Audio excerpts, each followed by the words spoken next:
to all members of the Portfolio Committee. The meeting is planned to start at 9 o'clock. We have opened the system as early as 8:30. Then there are only two items on this agenda, Chair. One, we will be getting a briefing from the Department of Employment and Labor on the employment patterns in the tourism sector. And then following that, the committee will interact with the department and deliberate on the presentations that have been sent to us.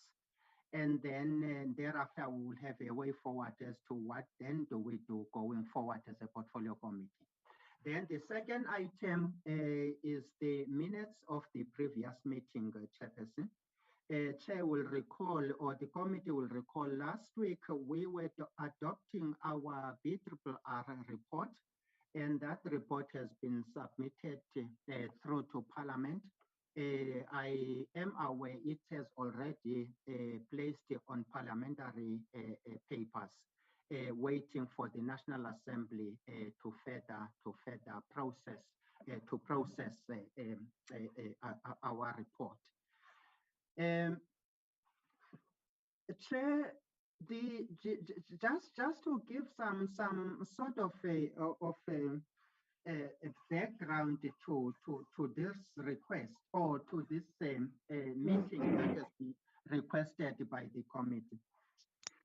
Chairperson, the committee will recall some time ago, at around about 2010, when the Portfolio Committee was requested by Parliament and other parliamentary committees, when we were doing an oversight on the state of readiness for 2010 Soccer World Cup.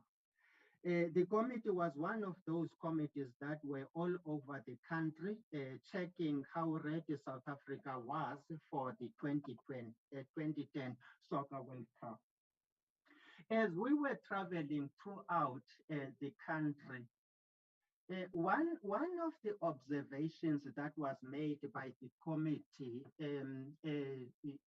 in those establishments that we went to throughout the country, the question that was asked by the committee was why it seems as if all our establishments they have a number of foreign nationals with them. At that time, the committee agreed that we need to engage the Department of Labor just to find out how is this situation, or how extensive this situation is in the tourism sector. Now, subsequent to that, a meeting between the committee and the department was held. In that meeting in 2010, the department indicated to us, as they were called the Department of Labor at that time, that they are aware of this, but unfortunately they were going to do some research work. They are going to do some research work as a department just to understand how extensive this matter was. Now, if that is the case, and then Chairperson, can I raise on a point of procedure, please? Okay. Okay, somebody is speaking, Chair. Chair, can we first adopt this agenda before we get the explanations that is necessary? But can we first? I propose that we adopt the agenda. Okay, that can be done, Honorable April. Can you start proposing the adoption of our agenda? And can we also get a seconder so that you can carry on? Honorable April, are you proposing the adoption? I have proposed the adoption of the agenda, Chairperson. Oh, thank you very much. Do you have any seconder? Seconded, Chair. Thank you very much. Thank you for the correction, Honorable April. You can continue, Mr. Bertino.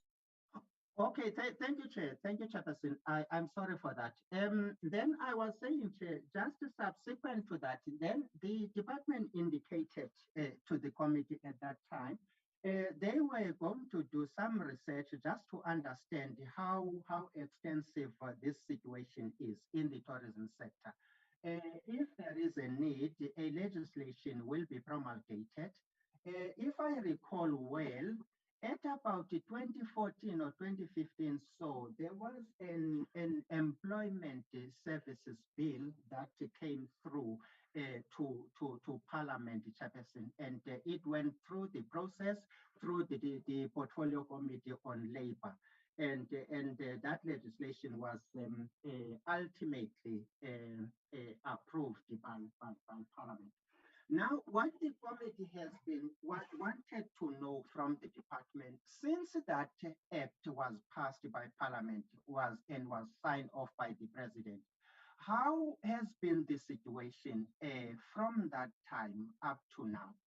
In other words, what are the employment patterns in the tourism sector?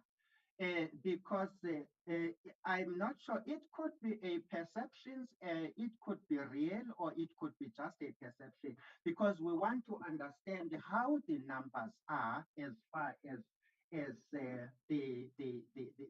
situation it is. So DDG, that is the reason, or that is the background why the committee invited you and your team, so that you can come to the committee and talk to us on this situation. Thank you, Chairperson. I think that's basically in a nutshell, a background why the committee instructed us to find a space in the committee program so that we can invite the Department of Employment and Labor to make the presentations to the committee. Another thing, Chair, I do know, our members will see that we have been sent three presentations.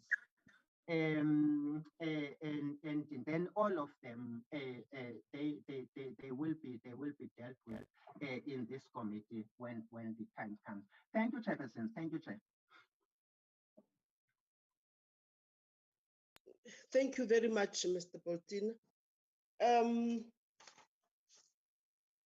I think it is the time now for the department to give us a presentation. And also, let me also take this opportunity to welcome the Department of Labor and say to them, we're looking forward to their presentation. Over to the department, please. And please start by introducing yourselves so that we can know who is here with us.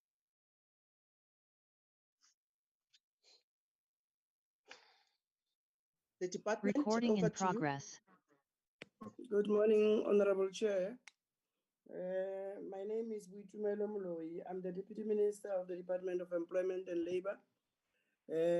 I'm with the Chief of Staff in the Office of the Minister, Dade Kangala Mutumela, and we are with the acting commissioner in the UIF, Mr. Mziawa. We are with the DDG also, and that is Rotoba. We are with Dade Tebokotejani. That our DDG of PS deals with migration policy, and I think those are the ones that I've seen. Maybe Dade Morotoba will introduce those that I have not seen for now. I see Karabo Makakani from Office of the Deputy Minister, and then I see Nomcebo Chabalala from the UIF also is part of this session. And yes, I think Atete Wokotejani also comes from labor activation programs. And I think that they will lead us either the Chief of Staff or the Advocate Yawa will lead us in terms of the presentation.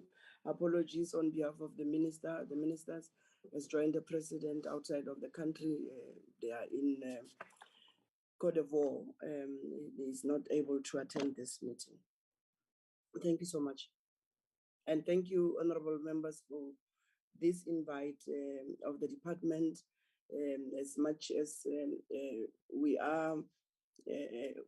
we will be able to answer to most of your questions, and in case we are unable to satisfy the committee on some questions, we will appreciate it if we are given the opportunity to come back later with further information that we might not have been able to supply the portfolio committee with. Thank you so much.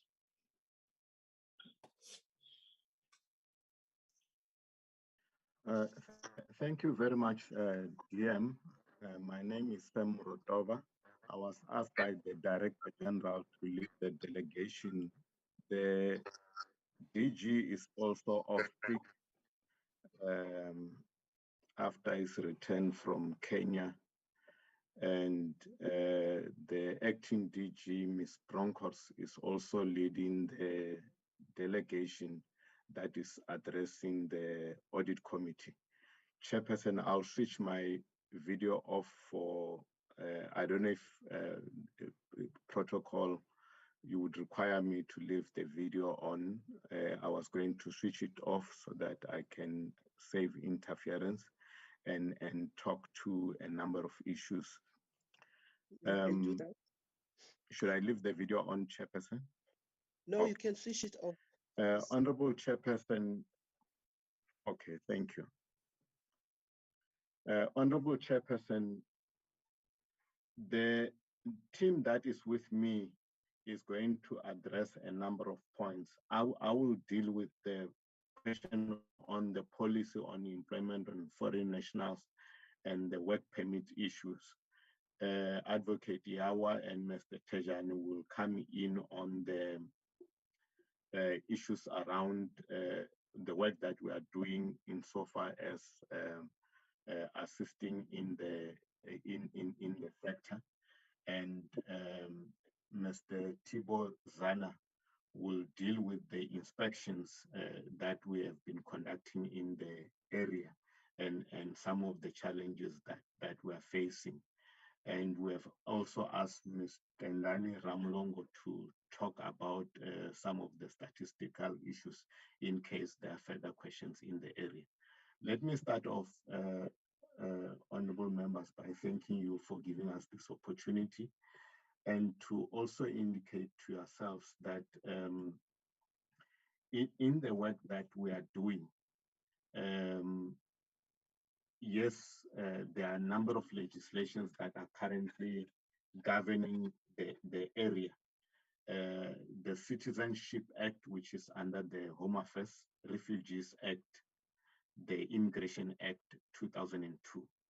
It is correct, Honorable Chairperson, that the department, in terms of all our labor legislation, the only act that deals with immigration is the Employment Services Act. However, that is the act that we have since identified that there are a number of provisions that are lacking and it needs to be strengthened. Now, before I go into the presentation, let me also provide some background information in that the issue of foreign nationals is very complex. It's something that even the president ended up establishing an interministerial committee on migration that has 14 departments. Initially, it was 12. The Department of Tourism, Small Business, Trade and Industry, International Relations, and so on are also part of that committee. And our Minister, Minister Nesi and Minister Mtwaleri are co-chairs of the IMC, and that IMC, the Interministerial Committee on Migration, is co-chaired by the two ministers and supported by a technical committee of the director generals from the two departments. And we also have the 12 departments. The additional two was defense and education that came in later. Let me also indicate, Honorable Chairperson, that apart from the work that we are doing and what I'm going to present, when we went to Cabinet, we did indicate that the part that we are going to address will only address the formal sector and people employed within that sector. However, we will still have challenges if the Immigration Act, Citizenship Act, and the Refugees Act are not strengthened. And as we speak, the Department of Home Affairs is reviewing all the three legislations with the intention of coming up either with a single legislation or strengthening the provisions of the three legislations. Linked to that is the Border Management Act, which established the Border Management Authority, because we do have a serious problem of the porous borders, especially in certain sections of our country. There is no border there. Even, there are a lot of things, trafficking, be it human, be it, crime, be it human, be it illicit goods, etc. And the Border Management Authority is trying to address those problems so that we have a strengthened border. And the last point that we also mentioned was a complementary policy that is going to have to come from the small business development, because, honorable members, as we address the problem within the informal sector, the tendency will be that people will move from the formal to informal. And if there is no complementary policy that addresses the question of trading by foreign nationals in the informal sector, what will happen is that it will be a translation of jobs from the formal to the informal. And because of the nature of the undocumented kind of practices, and the fact that we don't have camps in South Africa for refugees, we have lost court cases where the courts have said you either have the camps to deal with this problem, or you must have a means of feeding these foreign nationals if they are in your country as refugees, or alternatively, you have to allow them to work so that they can feed themselves and survive. And those are some of the problems. You also know that we also have special dispensation permits that are within the Department of Home Affairs, something that made headlines last week, where because of the number of foreign nationals in the country, the Department of Home Affairs had to allow them to continue to remain in the country and extend it.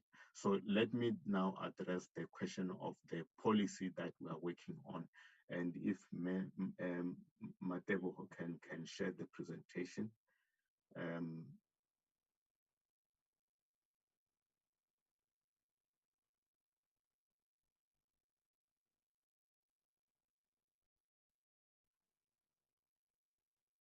I will continue. Can anyone see the presentation? No, I see nothing here.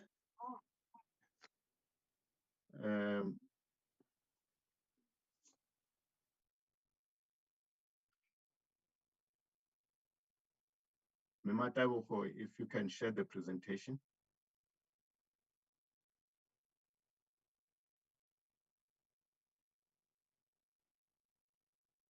Have you connected, Matape? Atapelo, just respond so that we can know that you are in the meeting. And okay, Yes. thank Now you. respectful. Okay, if you can move on to the next slide. I think this policy, honorable members, is something that we have started in 2017, trying to address the labor migration. If you can move to the next slide. This policy is attempting to do four things. The previous one slide back. This policy is trying to do four things, honorable members. Firstly, it is trying to address the issue that was raised when we started with this meeting, that in 2010, when you did the inspection or you did the oversight in the various sectors, especially B&Bs, restaurants, etc., the hospitality and tourism sector, as we normally combine the two, the restaurants and the malls, shops, and so on, and the accommodation sector. And the Minister of Finance, the previous one, Mr. Mboweni, was on record of saying, you go into this sector, the language that people who work in this area speak will normally be foreign nationals. And Honorable Chairperson, as for the numbers, it becomes very difficult because the formal sectors like your garden court, holiday inns, proti, etc., those would normally have people that are documented. They will register them, and they will also have locals. They will abide to local laws. So statistics in those sectors are simple, and you are able to get because they provide their employment equity reports.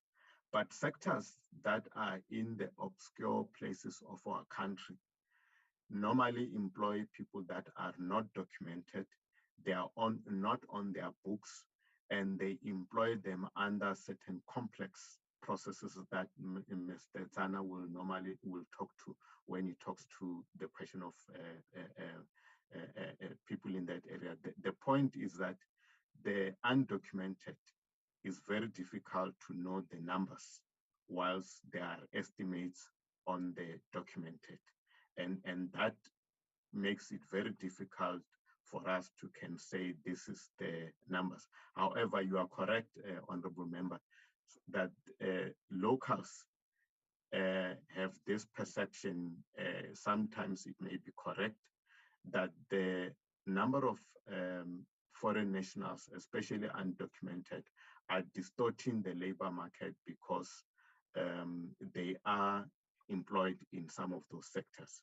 That is the first point that we are trying to address. The second one, obviously, is that South Africa in its development is having to compete with other international countries. Like in 2010, we had to bring in skills that we do not have in the country, and the policy addresses that point to say under what conditions can you bring in skilled labor that you don't have. The third point that the policy is trying to address is the question of protection of migrant rights and their families. We are part of an international community. There are global treaties, and foreign nationals have to be treated in line with the international treaties, especially those that came in through either as visitors, as diplomats, as people having the workplace permits, and so on.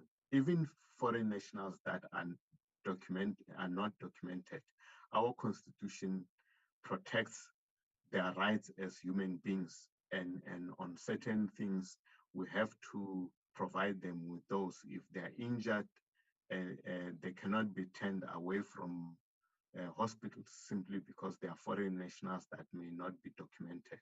We do the human rights thing first, and from there on, afterwards, we then deal with the legality aspects, either to deport them and so on. The fourth and the last point is the question of regional integration. South Africa is part of the SADC community and of the African community. And whatever we do, we need to respect and make sure that our practice and actions that are taken are within the context of regional integration and cooperation. And that is mainly around the modern day approach on harnessing development around migration. If we can move on to the next point. Next slide. The other point, Honorable Chairperson, is that there are agreements that were reached at SADC level that we should develop policies, and Eswatini, Lesotho, Namibia, Seychelles, Zimbabwe, and so on have already developed these policies. And you may have heard ministers from Botswana, especially on the trade side, saying that there are certain sectors where foreign nationals are not going to be allowed to work, such as hairdressing and so on. Where else and there are also labor migration policies that we have looked at from all these countries, including the entire world, especially with the COVID environment, where some countries, as part of protecting their environment, have also limited the question of employment of foreign nationals in their sectors. But we also know of other countries like Japan, Italy, etc., where there's aging population, where they are promoting migration because they need a lot of labor in those areas. And daily you see people dying at sea trying to cross the various channels to try and escape poverty and so on, to live in other areas. But also we were addressing the question of insufficient or absent policy framework insofar as the recruitment and management of labor migration is concerned. Our law allows everyone to work, but we were weak in terms of the labor migration management. And we also needed to beef up the current Employment Services Act, and we also needed to make sure that we are able to review the bilateral agreements that were signed in the past. Honorable members may be aware that the neighboring countries were seen as labor recruitment centers to feed the likes of the mines in Kimberley, Johannesburg, and so on. So the agreements signed, some of them dating back to 64, are still in existence, and they are not in line with the Constitution and best practices. And they need to be reviewed because they are not balanced. However, some of the neighboring countries are not in favor of them being reviewed because they continue to benefit from them financially because of the large transfers of funds that comes from these agreements. If we can move on to the next slide.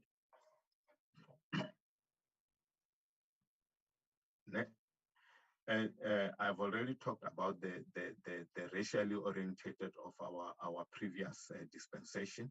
Now, from the documented statistics, currently we have between 4 and 7% of the labor force being constituted as foreign nationals. However, like I said, undocumented are very difficult to estimate. And if we bring in that point, we may be far beyond the 7%. Stats SA is looking at a new module on how they can go about measuring that number. But you know, if people are vulnerable, honorable members, it is not easy for them to disclose their status, and hence it becomes difficult. And we have seen an increase in the influx since 2000 because of the situation in our neighboring countries. And it is worrying, especially in the informal sector. And that is why we've seen a number of our provinces trying to come up with legislation. And we then advised the small business development that unless they take a lead, we will soon have provinces having different legislation in terms of these areas. And you may have seen the work that they are doing insofar as the white paper. If you can move on to the next slide.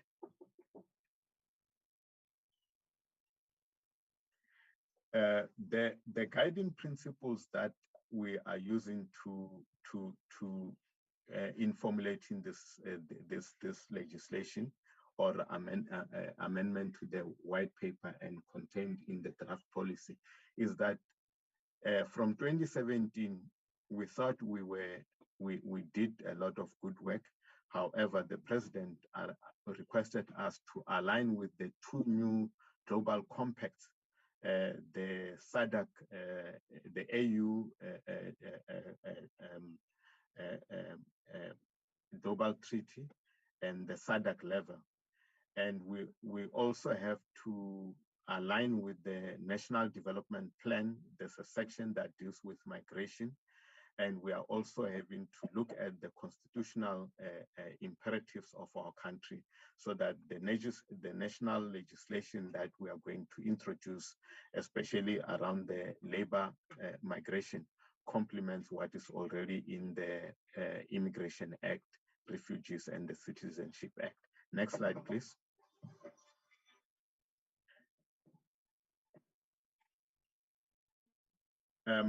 Now, the vision that we have put in the draft that we have worked on is to say that we should have a national labor migration that gives rise to efficient and effective government leadership and intervention, supported by social partners and all major stakeholders, allowing for safe, orderly, and regular migration for employment of highly semi and low skilled workers to and from South Africa in pursuit of the country's national priorities. Next slide. There are four areas that we have identified. The first one is around the labor migration governance and management, where it will result in us having to adjust the Department of Employment and Labor structures, our capacity to be able to manage that aspect if agreed to. And the Department of Home Affairs has since said that they've been carrying us for too long, and it's high time that we take responsibility in this area because it is getting them into trouble with the courts. Secondly, we have also, I think, the good start of the interministerial committee that was started by the president and making the Department of Employment and Labor and Home Affairs as a lead. It will allow the president and the country to coordinate interventions in this area because migration affects all of us. When it comes to residents, hospitals, schools, etc., we are all affected if we don't manage migration very well. And obviously, we have to embark on such social dialogue so that we can have social partners on board, because these people form part of unions, but they also form part of employment. And some employers, and you may have seen honorable members recently within the trucking industry, they continue to employ some of these people, and it is continuing to force friction between locals and foreign nationals. And that is why you may have seen our Minister and Minister of Transport, Minister of Police, and Minister of Home Affairs having to deal with the blockage of freeways because of this demand that local companies should actually release the large number of foreign nationals that are employed in their sector. So it is not affecting only the tourism sector, it is affecting the transport, agriculture, security, construction, and so on. And we believe that unless we have a national strategy that addresses the problem, these things may spill over into other sectors and they may become uncontrollable. If you can move on to the next slide. The second area, next slide. The second area is around monitoring and evaluation. And obviously this is going to strengthen our work with Stats SA so that we are able to jointly monitor and we are sure about the numbers and we are able to plan accordingly, because without the necessary statistics, it is very difficult to plan and make sure that our interventions that we put in place are able to respond accordingly. So the data management around national migration is quite important. The third area, if you can move on to the next slide,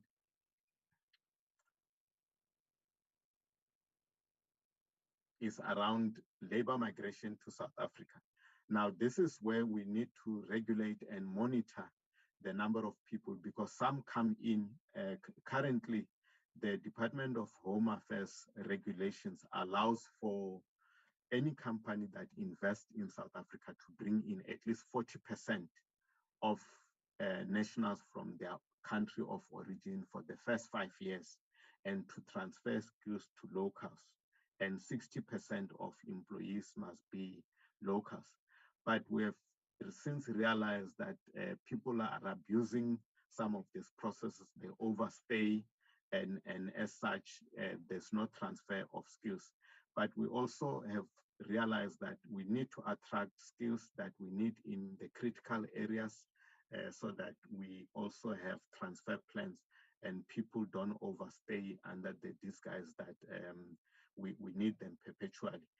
We need to address the question of fraudulent papers, because there is a lot of fraud that is happening, unethical behavior. Our foreign embassies are confronted with a problem where the minute people look at the scarce and critical skills list, they simply come to our embassies to apply to come to South Africa. And no sooner they arrive in South Africa, they no longer work in the area that they said they were going to work in. So there's a need to strengthen areas, for instance, where a foreign national comes in and they say we're going to work in this specific mine or in this specific industry, that they work and remain there. And when that work is complete, or the work is finished, or their permit has expired, that they also leave the country, because we have a big problem in this area. The question of migrant rights, social protection of migrants, because there are issues around emoluments, whether it's UIF, pension funds, and all that. Countries of origin have been saying that we are not managing this well by passing on all those emoluments to them. There's a question of regional integration imperatives that we also need to look at. Countries such as Lesotho are basically surrounded by South Africa. So you will need to have a special dispensation to say, how do we deal with countries of this nature that find themselves surrounded completely by South Africa, Swaziland, and so on. If you can move on to the next slide. The fourth one is basically labor migration from South Africa to work in other countries. Now, recently, honorable members, you may have noticed that, especially in the Gulf region, within the Arab countries, during the current state of COVID, and maybe with the recent announcement, a lot of people will not be coming back home working in those countries. And that is because we do not have a data to know the extent of South Africans working abroad. What kind of incentives can we introduce to attract some of the skills that we need that have left, either because of political reasons or because of other reasons? Maybe there was no work, etc. And some of them especially nurses and teachers, if you go to New Zealand, UK, etc., they don't have people who like to work in those sectors. We invest a lot of money, we train people, but they recruit a lot of South Africans without any compensation. And once our South African citizens are there, there's no consistency in terms of the protection that is accorded to them. Some will earn money, and when they are supposed to come back, the loss of those countries makes it very difficult for them to bring back what they've worked and earned for. And as such, they end up either trying all other means to become citizens in those countries, or they get involved in illegal activities that ends up getting them arrested and so on. If we can move on to the next slide. Now, if you can skip that one and move on to the next one. This is just the guidelines that you can move on to that. Basically, what we are saying is that if we don't have a streamlined policy, it will perpetuate a fragmented and inconsistent approach, non-alignment of institutional framework, irregular labor migration, non-acquisition and retention of critical skills, insufficient regulatory framework, and absence of a framework for supporting and channeling Africans in the diaspora. And that is why we are talking about the need to consult on this policy and the draft legislation to complement it. If you can move on to the next slide. And to date, honorable members, we have done a number of things. We have drafted this policy, like I said, since 2017.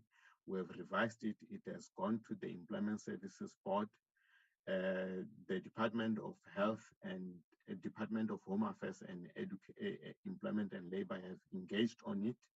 We have tabled it in the Interministerial Committee on Migration in May 2021. We have conducted what we call the socio-economic impact analysis system. This is a requirement that anything that goes back to the presidency, it must have passed, and we are certificated on this one. We have taken the bill that is supporting the policy to the state law advisors with the policy for them to check that it is in line with the Constitution and to make sure that we are certificated. We have gone to the different Director General clusters, economic, social, where we made presentations and fielded questions. The minister in November, on the 13th, took it to Cabinet. And Cabinet, we went there with a request to have the policy released for public comment and stakeholder consultations. And Cabinet directed that we do a number of things, fix certain things that they were not comfortable with, and then immediately do have informal consultation with social partners at NEDLEC. And immediately after this meeting, this afternoon, I'll be presenting at NEDLEC to get the views of the social partners.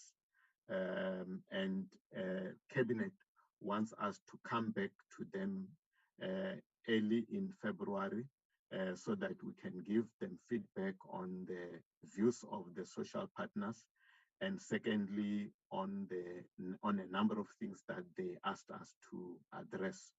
And we are hoping that during February, Cabinet will finally give us approval for the policy to be released officially for public consultations.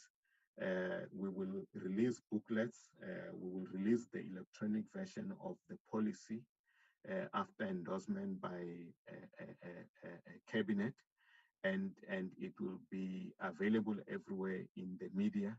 And we will take the March and April period for consultations and hopefully adjust the draft policy and take it back to Cabinet in May 2022.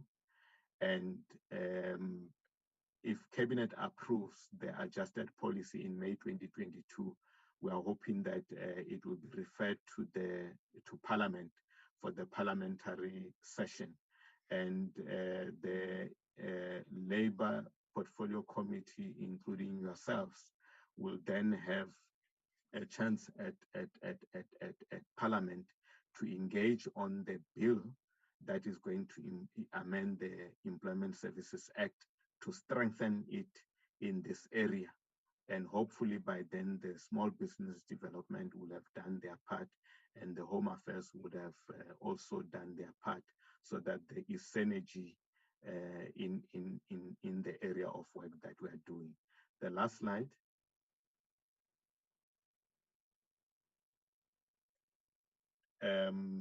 Maybe I'll stop there, and if Ms. Ramlongo, there are other additions around statistics and the trends in the employment within the tourism sector, you can comment on briefly, and then we will, maybe to follow a proper logic, I will then ask, after Mrs. Ramlongo's comments, ask Mr. Thibaut Tsana to deal with the inspection and the challenges that we are addressing there. And lastly, Advocate Yawa and Mr. Tejan will deal with the interventions in the area. Thank you, Honorable Chairperson. If you can allow Ms. Ramlongo, or if there are comments on the direction, we'll appreciate that. Thank you.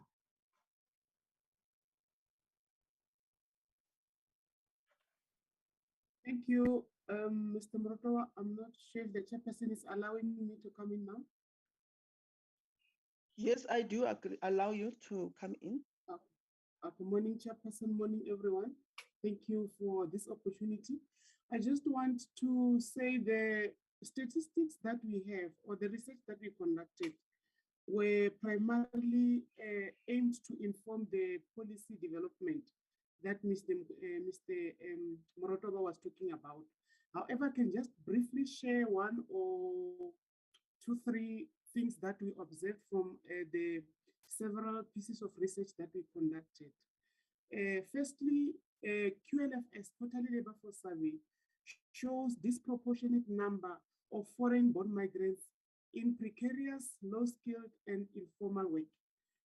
This will include the work that is taking place in this sector of interest today. This research also confirms, based on the sample done, that foreign workforce is diverse in terms of countries of origin. In other words, I'm confirming that we did see in our research the existence of migrant labor in the specifically hospitality sector. Because when you listen to Mr. Morotowa's presentation, our focus was not mainly on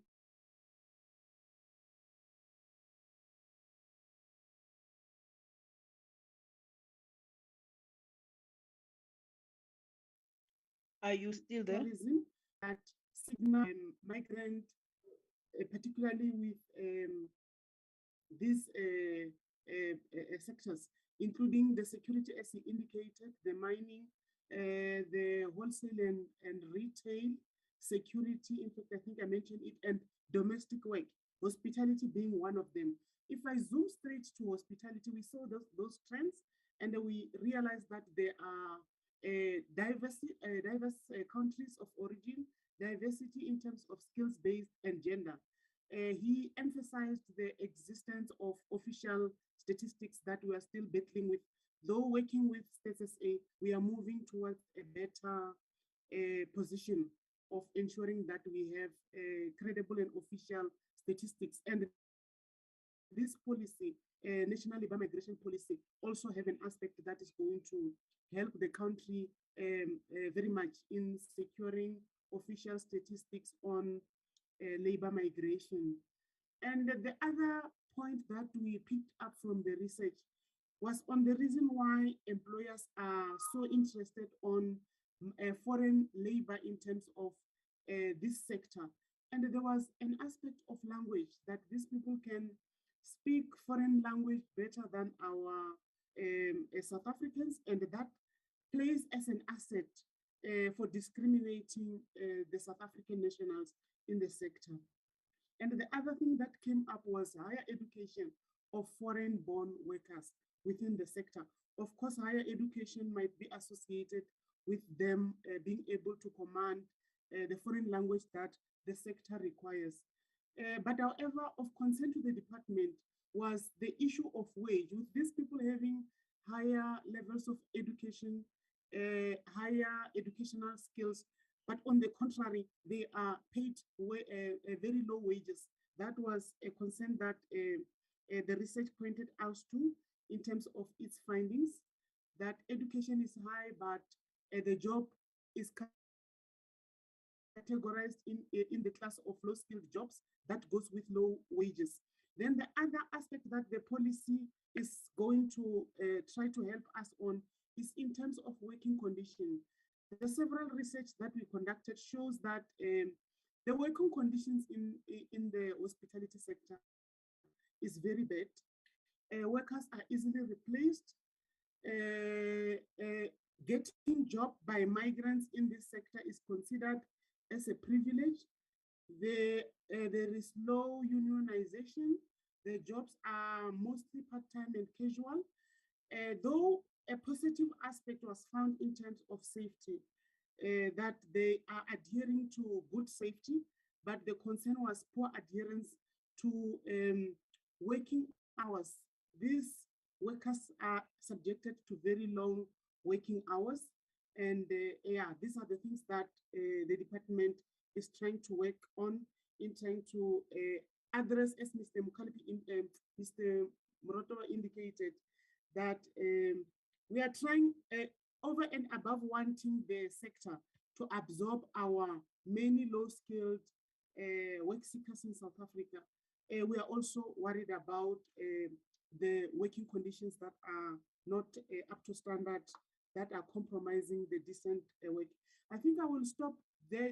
I was just giving a summary of what the research pointed us to. The aim was to inform the National Labour Migration Policy that was presented earlier by the DDG. Thank you very much. Thank you very much. I'm not sure if the department has another one who can make more input. Yes, Mr. Zana will come in on the inspection, and Mr. Tejani and Advocate Yawa will close on the interventions that we are making to assist the sector to grow as well. Chair, if I may then proceed.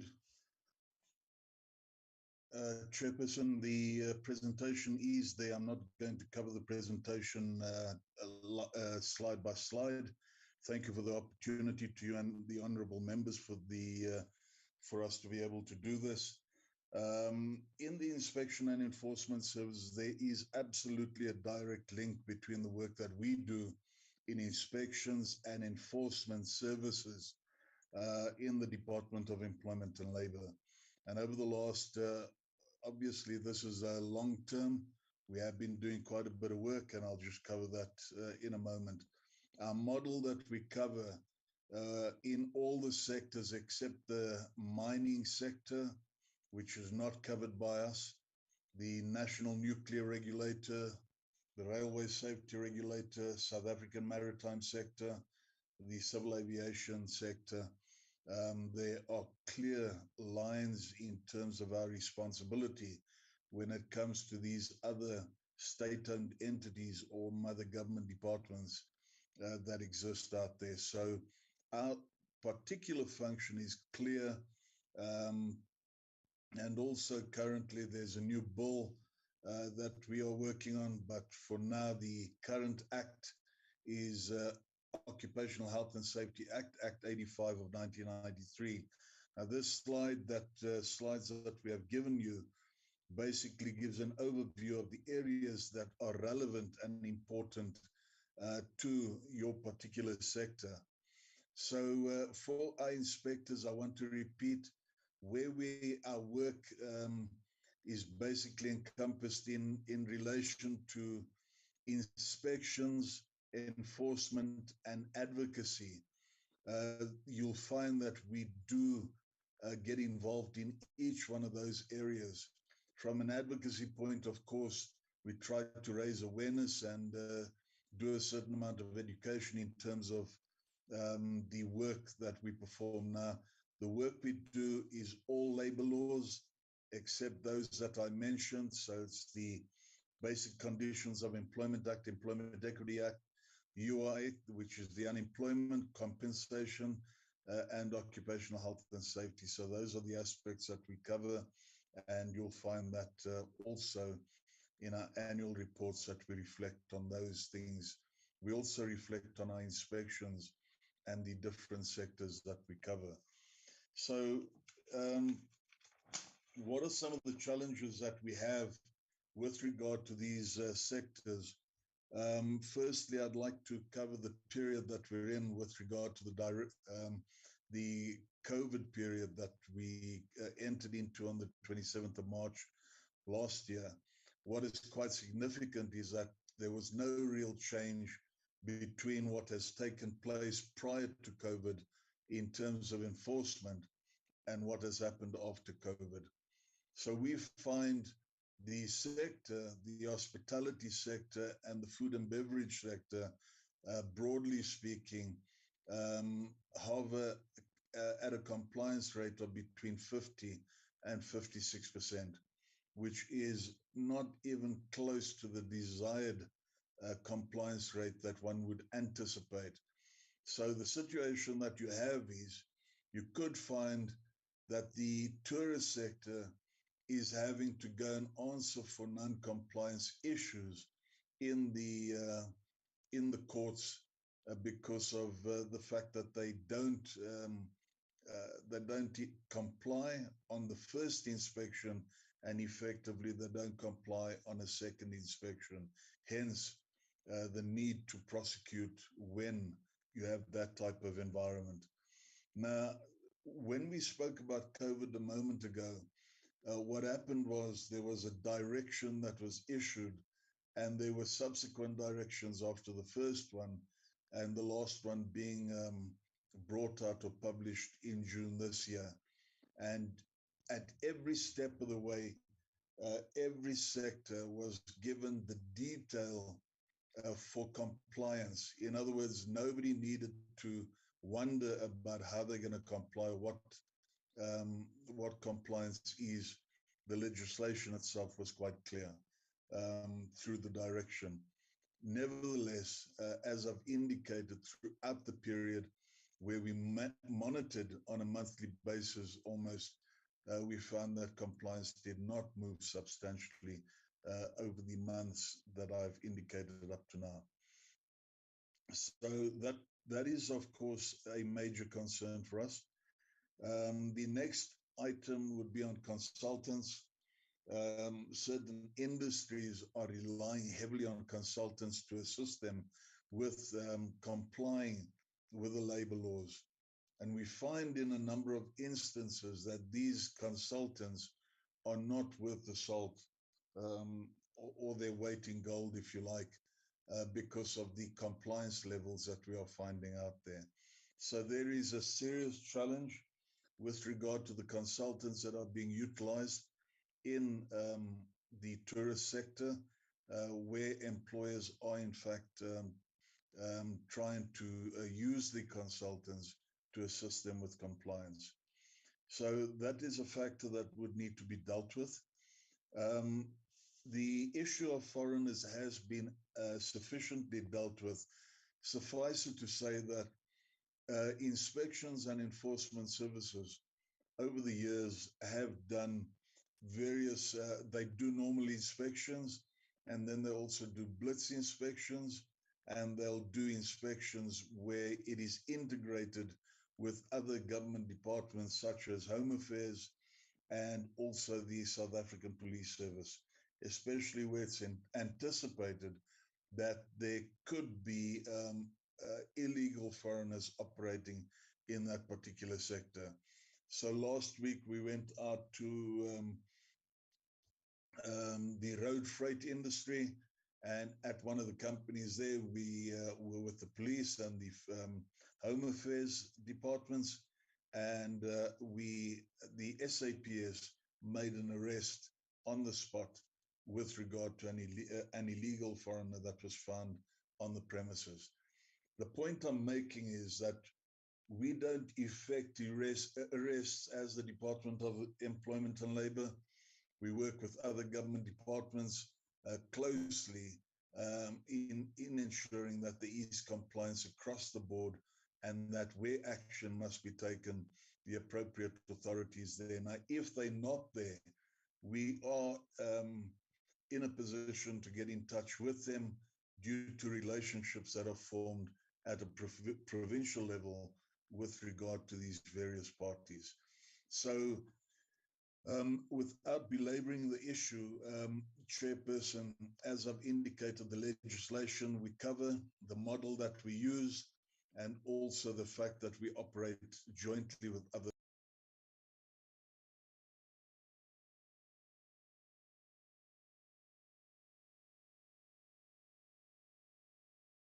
I'm not sure if it's only me who's losing your presentation now. Continue doing the work and also educating the public as we go along with regard to what we do. In a nutshell, Chair, thank you very much, and I remain available for questions. Thank you. Is there any other presentation? DDG? Advocate Yawa. Thank you very much, Yes. Honorable Chairperson, members of the committee, Deputy Minister, leader of our delegation, DDG Morotova, and everybody, good morning. Mr. Tejana is going to do the real interventions in terms of our attempts at job preservations and so on in that sector. But just to bring to the committee's attention in relation to compliance and what headaches, if any, we are receiving from the sector. The major headache, Chair, and the committee, and perhaps which the policy is going to address, but between now and the time the policy addresses that, we're at a headache with the Auditor General in the sense that this sector is amongst the sectors that tend to, as DDG Morotova said, employ people who come from North South Africa. And some of them will not have come to South Africa through the proper channels. Now, Auditor General, in the context of UIF, in terms of the UIF Act, if the employer insures those people with UIF, we tend to be less focused on whether the person is in the country legally or illegally, because the UIF Act simply asks the question, is this person a contributor? In other words, has this person been paid for by their employer? Is there an employer-employee relationship? And if we answer those in the affirmative, then we shall have insured the person, and then if there is time for benefits, we have to pay those benefits. But Auditor General is going beyond that point into saying they are instructed in law as a Chapter 9 institution to strengthen the constitutional democracy. Now, if constitutional democracy is founded on the rule of law, then anybody who's not operating legally, they are almost saying, UIF, why are you honoring contributions from these people and also paying them benefits in the event that they are unemployed and so on and so forth. So that matter needs to be focused on, and the portfolio committee has got a role as it relates with the sector to regulate those kinds of relationships, that the entire system of the country being one government, those that must go through Home Affairs have to do so, and then through that they come to UIF, and then UIF dispenses whatever they need to dispense to them. The last point, Chair, that I'll just raise, and then Mr. Tejana will take us through, is the point that in the extension of coverage and making sure that all employers contribute for their employees, because we've discovered during the TERS, the temporary relief schemes in the face of the lockdowns, that some employers, including in this sector, would register far fewer of its employees and have a whole lot of them uninsured. And when a disaster like we had occurred, we started to see even those of them who had insured, that they insured far less than the number. And then, of course, there were a whole lot of them also who did not insure a single person. And one of what we then are working on with the inspection division, like the Inspector General just presented now, is to work on mechanisms to up compliance, whether by the advocacies or inspections or those other mechanisms, so that we have every worker covered by every employer contributing in UIF, so that should moments of need occur, whether it's retrenchment, just a job loss, maternity, whatever you call it, regardless of who you are, as long as you're a worker, that we should be able to respond to that. But the thorny part is the one I started with, that AG is beginning to ask a question. Why are you also going beyond those who are legally here? And that is a matter that we're trying to navigate. Chair, with your permission, I could then allow Mr. Tejana on the screen that is already on the presentation that is already on the screen, to just take us in the context of the labor activation programs that we're following. Thank you very much, Chair. Okay.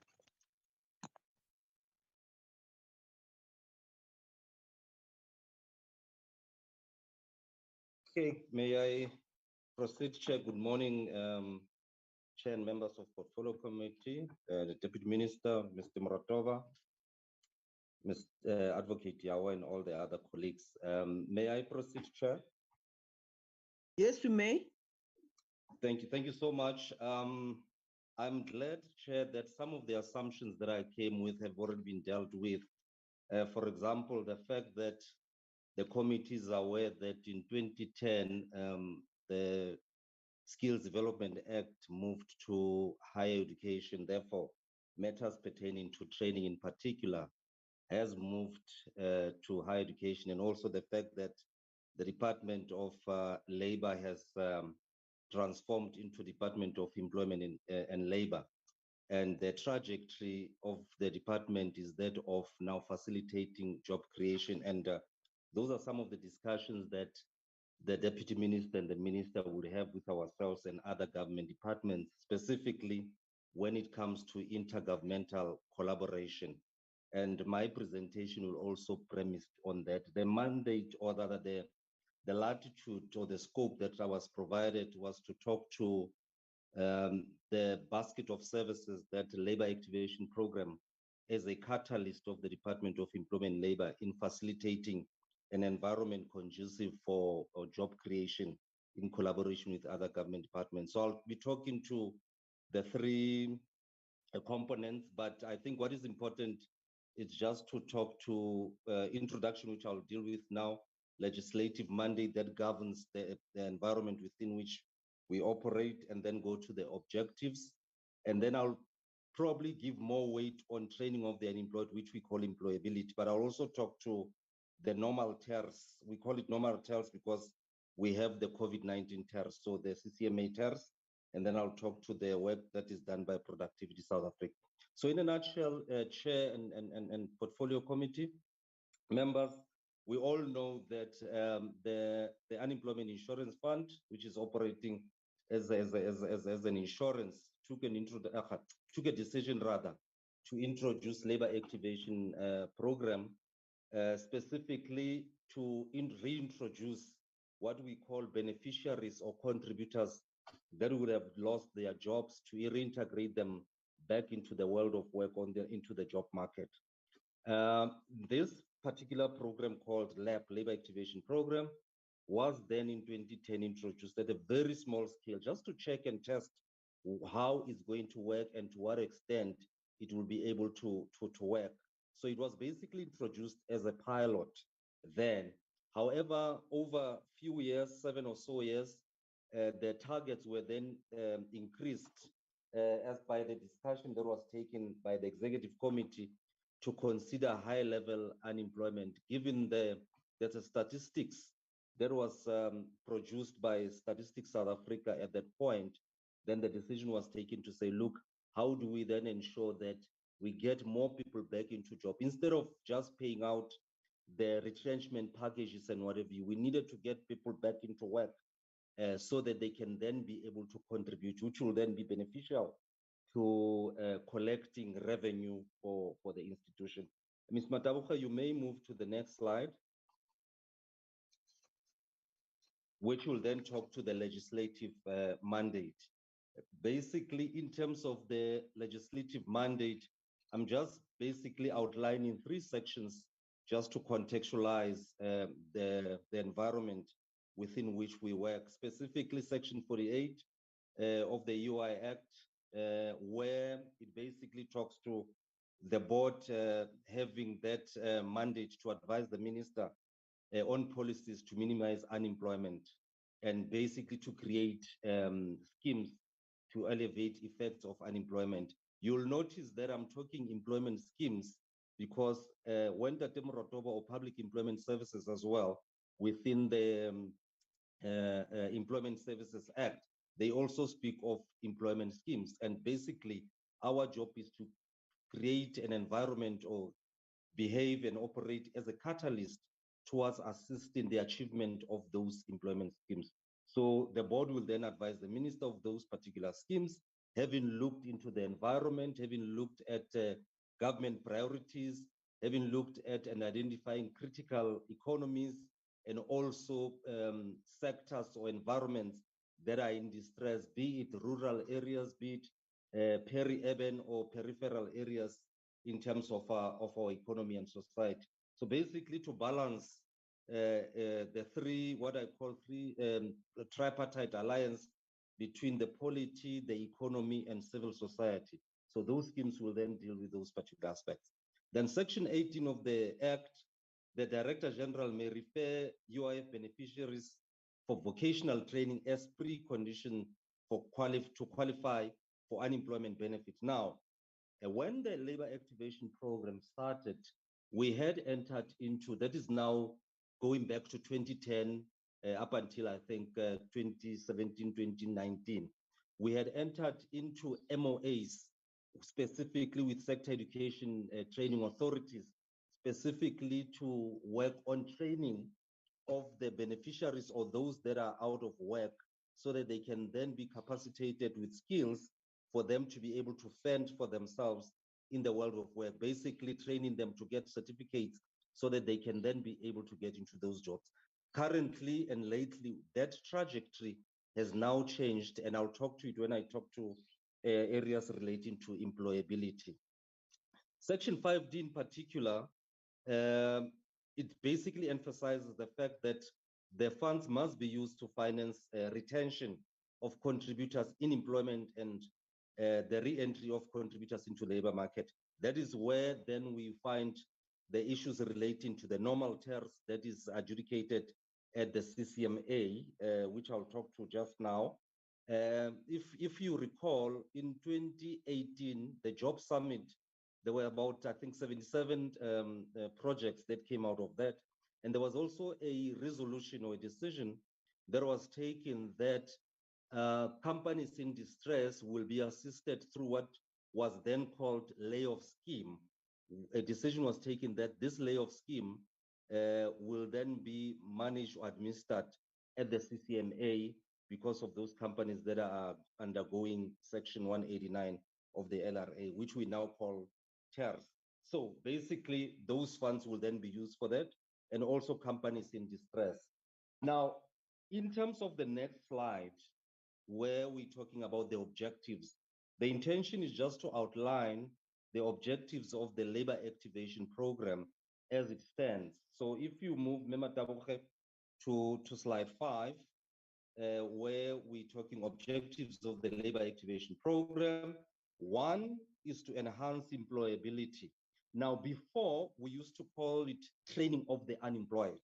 But because of the repackaging of the Department of Labor to the Department of Employment and Labor, where we're saying labor activation program then becomes a catalyst towards creating a conducive environment for beneficiaries or contributors to reintegrate it into the world of work. Then we say we are creating employability. These contributors must have the ability and capability to be employed. So we're enhancing employability of the unemployed through training of the unemployed. Now, in terms of training of the unemployed, there are two ways that we can get them back into work.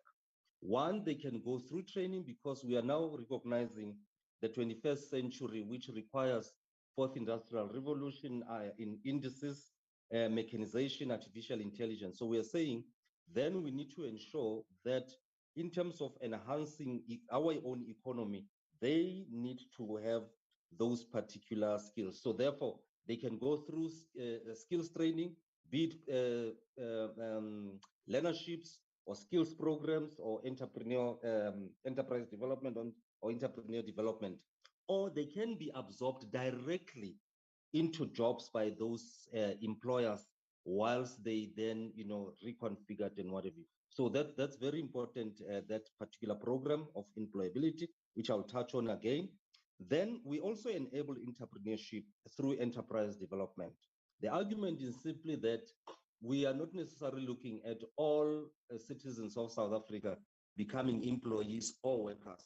We also need for those who are also going to be able to create jobs or create enterprises for them to be able to then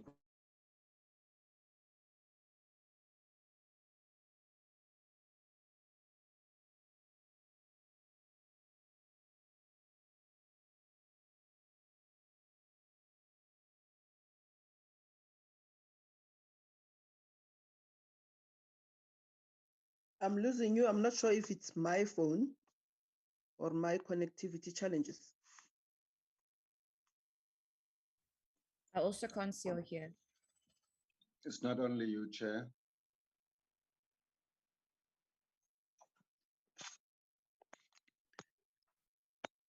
I wonder, Chair, Maybe Advocate Yawa, you can take over the presentation and summarize. Yes. Indeed, that's what I was doing, delegation leader. Chair, until Mr. Tirana is back, the objectives of the program are to enhance employability. Here, we're trying to say those that are unemployed must be trained so that their employability is enhanced. But the other twist that we have done, Chair, now is to realize that we've got a whole lot of people who are trained and having certificates on the wall, but they're unemployed. My so apologies, Chair. Oh, okay. Proceed then so that I don't disturb the trend. With your permission, Chair is back. Thanks. My apologies, I got kicked out. I had to reboot. So I was explaining the layoff scheme and temporary employer relief scheme, which is administered at the CCMA through what we call a single adjudication committee. Companies in distress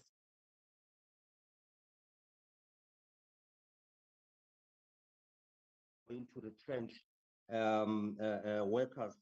Therefore, for us to retain those workers in jobs, they then apply through the Single Adjudication Committee, CCMA, to be assisted, where the Department of Employment and Labor, through UIF Labor Activation Program, then assist in terms of paying a part, which is about up to 75% of the workers' wages through temporary employer relief scheme.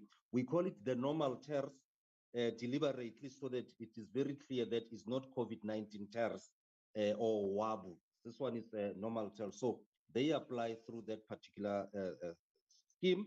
Some of the challenges that we experience, which I think are important for this meeting, is that some of the companies experience some delays in terms of getting the necessary relief, specifically because most or some of them are not compliant. So it is important that companies are compliant so that they can receive a compliance certificate. We have engaged with the CCMA. I was actually invited to the CCMA commissioners, Section 189 commissioners, rather, think tank, where we discuss these matters. And one of the recommendations we've made there is that when companies decide to enter or to participate in the scheme, they should at least make sure that they are compliant so that everything will then go smooth, because the CCMA has got a clear checklist in terms of compliant, and the UIF is also saying compliant. There's a bit of a misunderstanding that because you are in distress, you should not be compliant retrospectively. Now, the UIF is very clear. that any company that registers to do business must then register itself with the UIF. They must then declare and they must also contribute. Now, that information is required as part of their adjudication by the CCMA, because those workers should, for example, we assist that company for a minimum period of 6 months to a maximum period of 12 months. If after that period it decides to close down, those workers must still benefit from the normal benefits from the UIF. Therefore, they should have at least have contributed and what have you. So that's very important. Then we also support companies in distress that do not necessarily require salaries or wages to retain those workers, but they require turnaround solutions, strategies on how to turn themselves around to be viable and sustainable. And these are assisted through Productivity South Africa. Labor Activation Program then provides money to Productivity South Africa so that those companies can then be assisted. So that's basically what this slide is all about. Ms. Matabuche, we can then move to slide 7, where I'm going to predominantly concentrate on employability. Maybe I should just volunteer.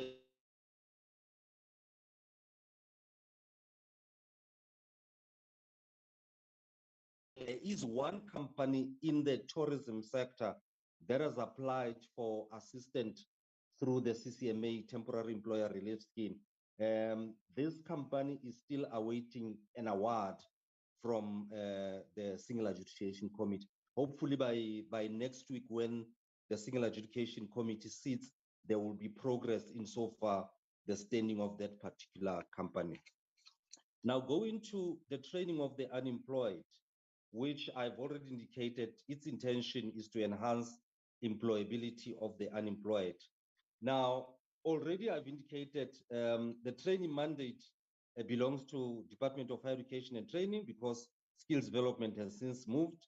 Currently, what we do is basically to say, if you are interested in assisting government in terms of its priorities, in terms of enhancing and creating employment, you can then apply through the I'm doing anything I wouldn't do. I've done it. I don't know if I should continue. There seems to be interference. Please mute your microphone. Thank you, Chair. So those that are interested, this is still a reactive kind of approach where we say anyone and everyone is open. So all sectors, anyone who is interested in assistance in terms of government priorities. We are also looking at specific sectors.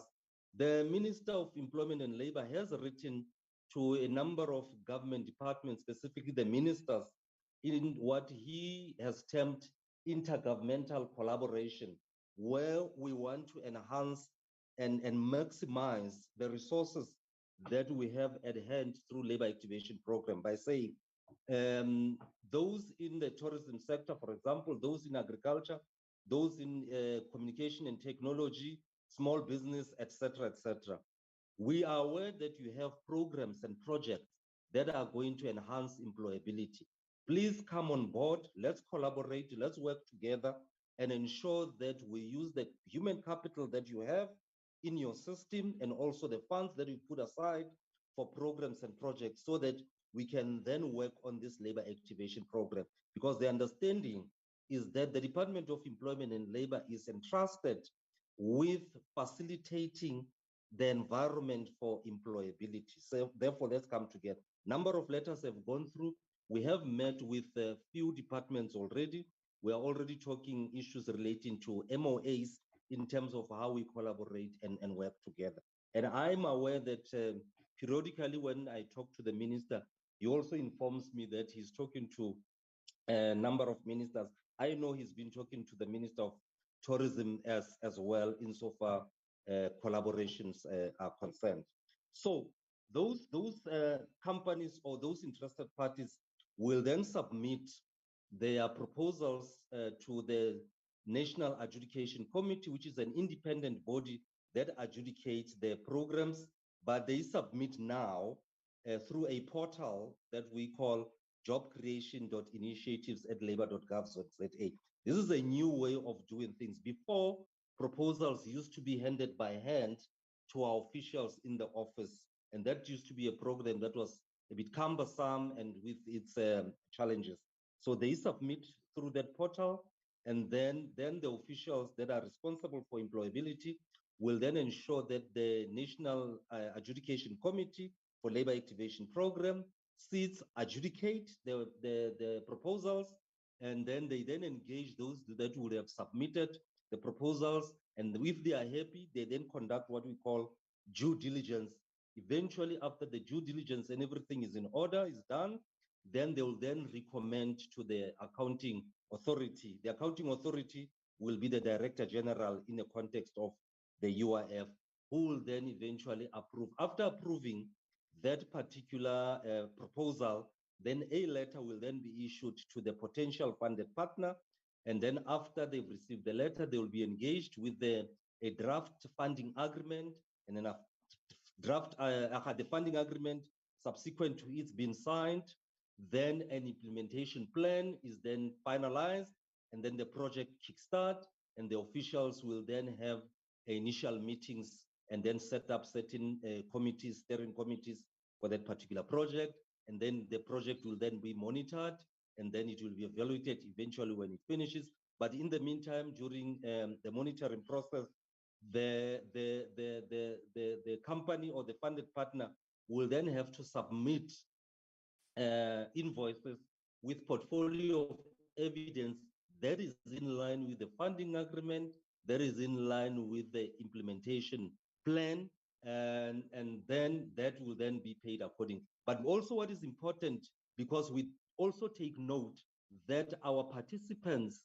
will not necessarily have sufficient funds to be able to travel between training sites and work sites and what have you.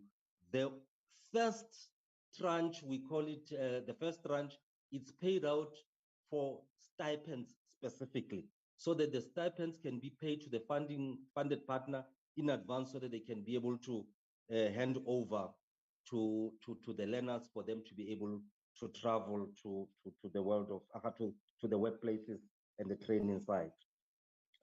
Now, currently, there's a point that we're emphasizing, and if potential funded partners do not satisfy this, it becomes difficult for us to entertain their proposals. We are then saying now, because we're interested in people getting into decent jobs, part of the requirement in terms of the proposal is that the funded partners must submit commitment letters from employers confirming that participants will be employed post the lab intervention. And this is different from the normal learnership agreement, where you have a learner, an employer, and a training provider coming into a learnership agreement, and the employer there provides experiential learning. This is not experiential learning, it's actual absorption into job subsequent to finishing, be it a learnership or a skills program. If there's no such commitment, we have challenges with that. We do acknowledge that an employer might say, I'm going to absorb 5,000 for argument's sake. We do acknowledge there are those kind of risks in terms of the economy, but bottom line is that subsequent to finishing the project, they must be absorbed into jobs. We may move to the next slide so that I can move fast. I think I've already touched on that intervention may be anything, training or workplace readiness or absorption directly. The employer requires employees to undergo before they can be appointed. Such interventions and expectation is that participant will be absorbed into the jobs post-funding. I think I've indicated that. There's also an important aspect that says there must be a signing of contracts to effect to this commitment. Now, if there are no signed contracts, obviously, we cannot enforce. The contract will reflect that if the candidates are not absorbed, the funding must be paid back. Now, what we've done in terms of our funding agreements, we've then taken our funding agreements to our legal department to try and reconfigure it to ensure that any risk or gaps are closed. So we reserve the right to demand the money back if the training that was confirmed as going to absorb participants into decent jobs does not happen. Therefore, we reserve the right to demand the money back. Now, the contract will reflect that if candidates are not absorbed, we pay back the money. You can move to slide 9. Like any other training program or initiative that seeks to capacitate participants, the department pays a stipend to learners during the funding period. If there's training, project management as well, tools of trade and PPEs. And I think I must mention that we are also having certain considerations now insofar as project management is concerned. We are now more interested in employers, that will then absorb participant direct so that we can see how best we can cut the middle person, because we've then realized that most of the money seems to be going to project management as well. So we are dealing with that particular matter. We are also, based on our discussions with Department of Higher Education and Training, we've met with the minister, both our minister and the Minister of Higher Education and officials there to say, moving forward in terms of our collaboration, the Department of Employment and Labor will be paying towards employability. Department of Higher Training, the SETAs in particular, because we also met with the CEOs of the SETAs, that they will pay that they are responsible for, which is training. So that's how we're moving forward as it were. We have also picked up that a lot of training providers that are submitting proposals, instead of addressing those proposals that are purely training to the SETAs, they are submitting them to us, and we then divert them directly to that. And we are interested in those, as I've indicated, that are basically about employability. Because we've picked up that we cannot just be paying for the sake of pay. Training is not our forte. We have made peace with the fact that Skills Development Act now sits with higher education. Therefore, in the ambit of public employment services, we need to then deal with issues relating to employability. Now, there's the next few slides, in summary, are just representing or reflecting specifically programs or projects that have been adjudicated by the National Adjudication Committee that are specifically in the tourism environment or sector. We have more, but we just lifted this ones specifically for this purpose. So those are the ones that are recommended for funding through Labor Activation Program. And we've got one in KZN, it's called Summit, in KZN and Gauteng, and then we've got one in the Eastern Cape called Jupilog Consulting. So they are basically providing projects within the tourism sector.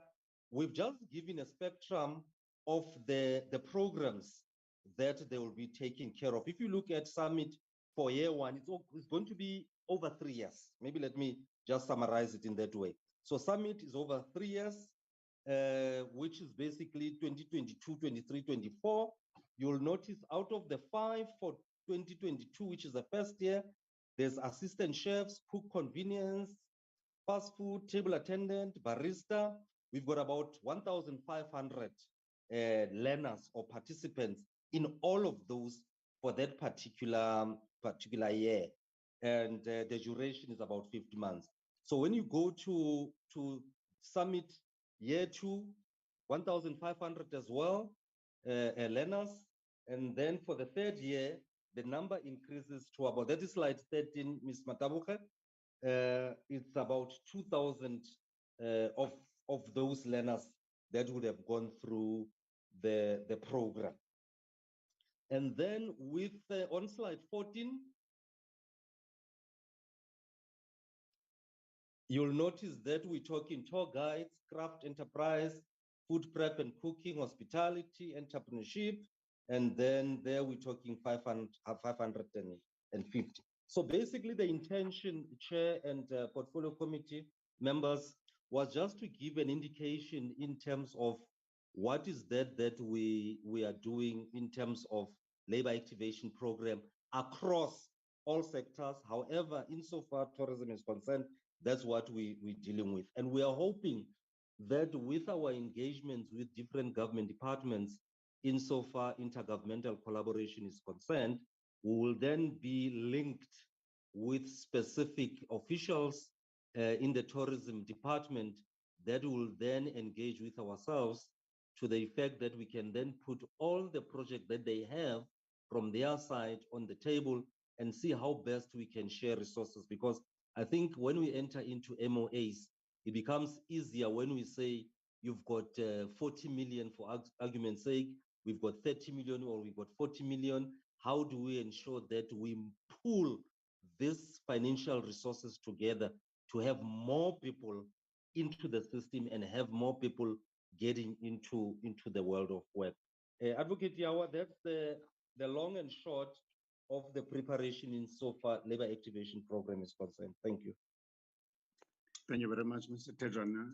DDG, as a leader, I think that's the last presentation, as you said, we must do. Can we hand over to you and then you interact with the committee? DDG? Thank you very much, Advocate Yao. I don't know if there's anything from I must delegate upwards from the DM, but we are done, Chairperson. We can entertain questions unless the DM wants to make some comments. Thank you. Oh, thank you very much for the presentation. Members, honorable members of the Portfolio Committee meeting, I would love you to pose some questions and any clarity-seeking question, and they must actually be deriving from the presentation that we've been listening. Thank you very much. Can I get members, or I will have to call members as they reflect on our list. I will start with Honorable Mutega.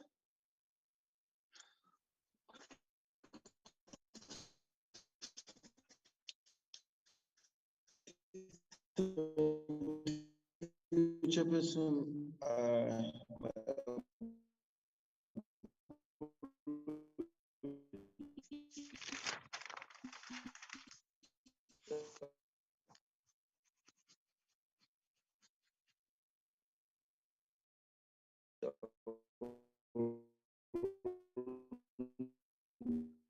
Honorable Mutega, we are not audible. Maybe if you can just try to. I've got only one question. Okay. Lady, in general, coming from. Am I audible now? Country Yes, you are. in general is having a concern of cheap labor. Mostly the workers coming outside South Africa, the employers are treating them different. Most wages, they are paid lower.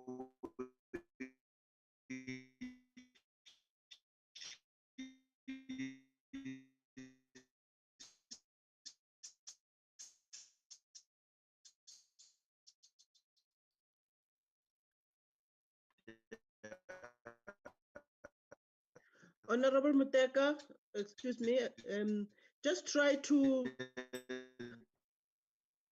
Honorable Mutega, we are not audible at all.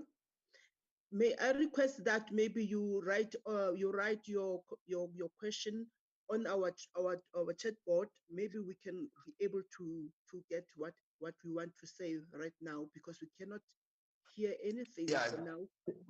But I hear your question is about the cheap labor, but going forward, I could.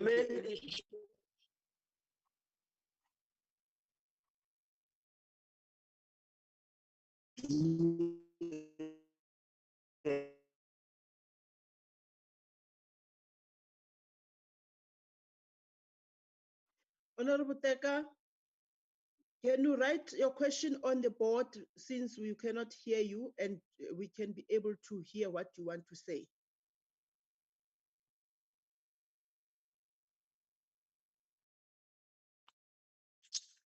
Thank you, Chairperson. I read it up, but it was about cheap labor, which is preferred over South Africans. Thank you. Thank you very much. You are clearer now. Can you go to the next member, Honorable Member Wickler? Thank you, Chairperson. And thank you to the presenters. My only concern is the slightly xenophobic undertone of questioning why employment in the sector seems to be skewed towards foreign nationals. I think that anyone that is legally in the country, that has the relevant documentation and that is willing to work and is a hard worker should have access to employment. And I don't think they should be penalized because they come from the SADC region or from the rest of Africa. I think we need to engender unity with our African counterparts. Yeah, and I'm just worried that there is a xenophobic leaning and we must guard against that, I think, in all our initiatives. Thank you. Then thank you very much, Honorable Winkler. Honorable Makubela.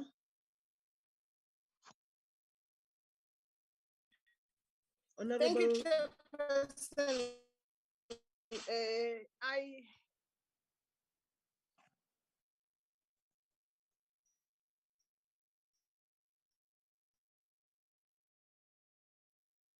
We are struggling to hear you as well. Can you hear me? I think you need to make some movement. Maybe we can hear you. Honorable Chair. Yes, I can hear you now. Hello. We can hear you now. My network. I will write on the chat. My network is not stable. Okay, they will read it from the chat. Thank you. Yes, I say I will write on the chat. Yes, ma'am. Thank you very much, Honorable. Okay. Honorable Thank you very much, Chairperson. Honorable Klego. Mine is just to appreciate the presentation and the report that is given by the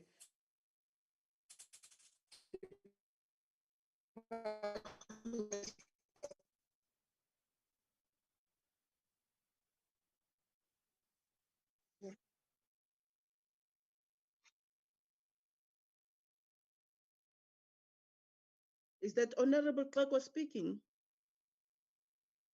I can't hear anything. Honorable Sizo, you are going to write on the board, am I correct? I thought it's supposed to be Honorable Clark. Yes, Chair, I'm here. Do you hear me now? Yes, we are very clear, ma'am. Yes, it's unfortunate that the other members are experiencing this network connection. I may be lucky today, Chair. Chairperson, let me first start by appreciating the fact that the delegation, as led by Deputy Minister, have honored our invitation. We appreciate that. There is a lot that we have observed in their presentation. Their presentation also reminds us that the influx that we see in South Africa is not only as a result of our borders being porous, it's also about other role players not playing their role. And Chair, what we have learned out of the COVID-19 requires us all to come up with interventions and solutions to job losses and job creation, Chair. That was me in passing, Chairperson. We are also reminded, Chair, of an interministerial committee that has been established by the president.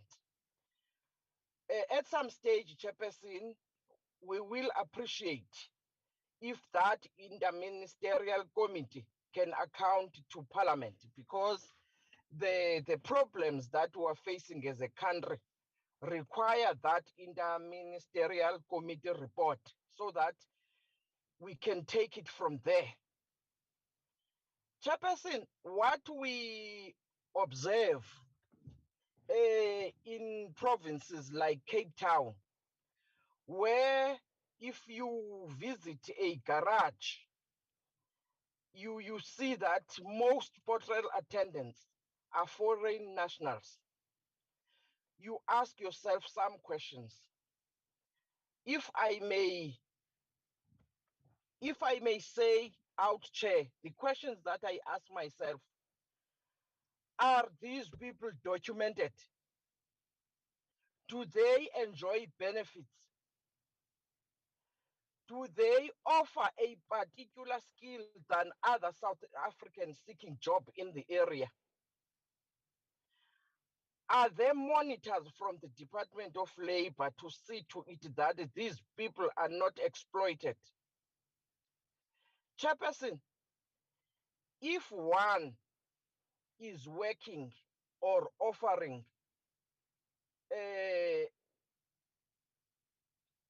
work in a particular organization or institution, that particular person must be protected, even if that person is a foreign national. We are as a committee guarding against that. Chairperson, I heard that there was a research conducted by the department. What interests me is the fact that is reflecting there that foreign nationals are offering better language than foreign language than any other person here in South Africa. That poses a challenge to us as a committee chair to identify other languages that are in demand, as we have done with regards to Mandarin. That means, Chair, we cannot point fingers to the department only. We must also point fingers to ourselves. What is it that we are doing?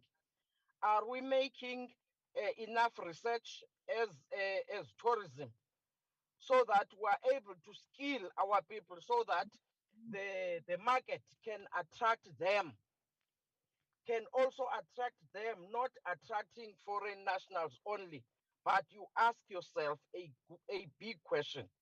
Are these people documented?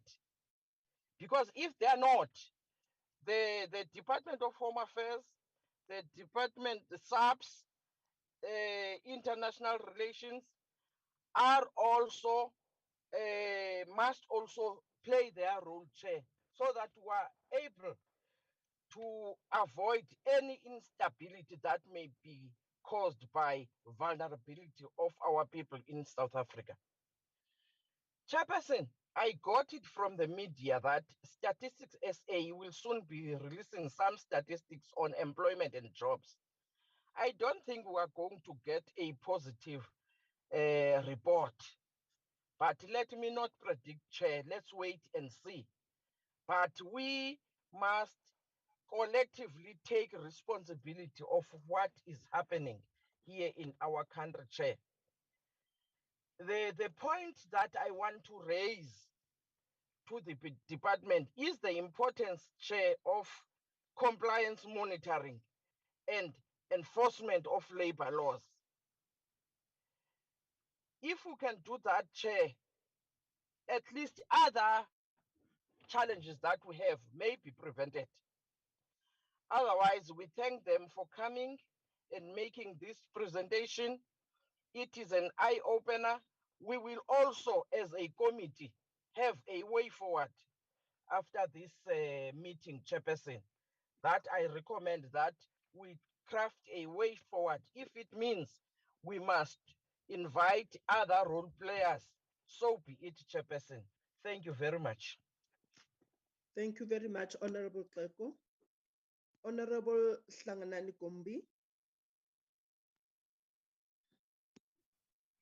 Good morning, Chairperson. Thank you very much for the presentation, which was insightful. I don't have any questions at this moment. Thank you very much, Honorable Gombi. Honorable De Freitas. Is Honorable De Freitas in the meeting? If not so, I pass to Honorable Mbushe. Thank you, Honorable Chairperson. Good morning, Honorable DM, Honorable members, and the departmental officials, Chair. Chair, I wish to welcome and appreciate the presentations done. They were quite comprehensive and eye-opener.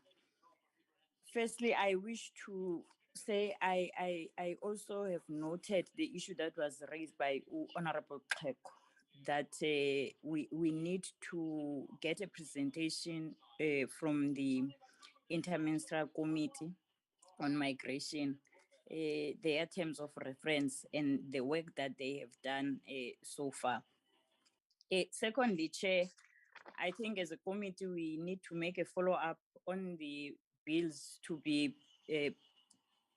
processed by Parliament to address some of the needs that have been tabled by the DDG.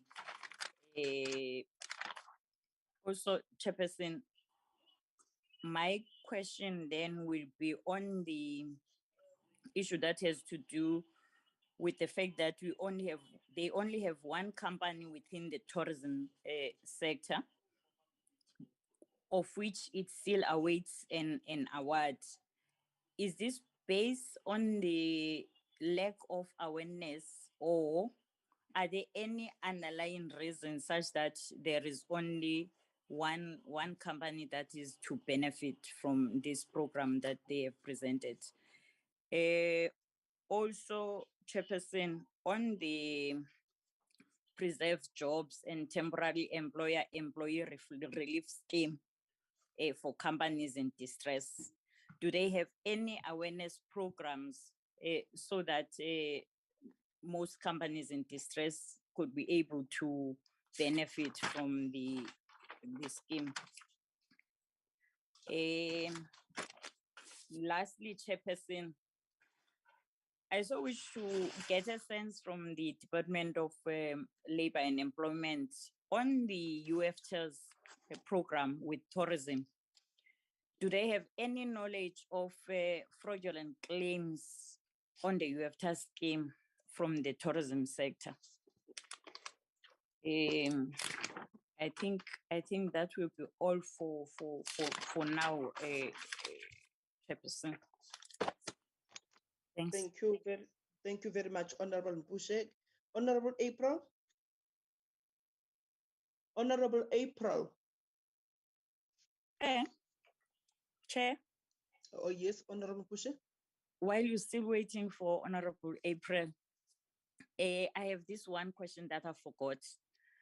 How does the Department of Labor and Employment measure the effectiveness of these training programs provided by the department for tourism? I'm raising this, Chair, because in my constituency, we visited the Department of Labor there, and the DM responsible showed less interest on the learnerships and all the other programs that are there, because he was raising the fact that they are not effective based on the beneficiaries lacking a will of consistency in terms of ensuring that they complete the course. Their only focus is on the incentives that they are getting from the programs. Thanks, Chair. Thank you very much, Honorable Mbushe. Honorable April, I don't think he's on the platform now. Honorable Mieni. Honorable Mieni. If it's not the Honorable Katamabala Sitole. Honorable Katamabala Sitole.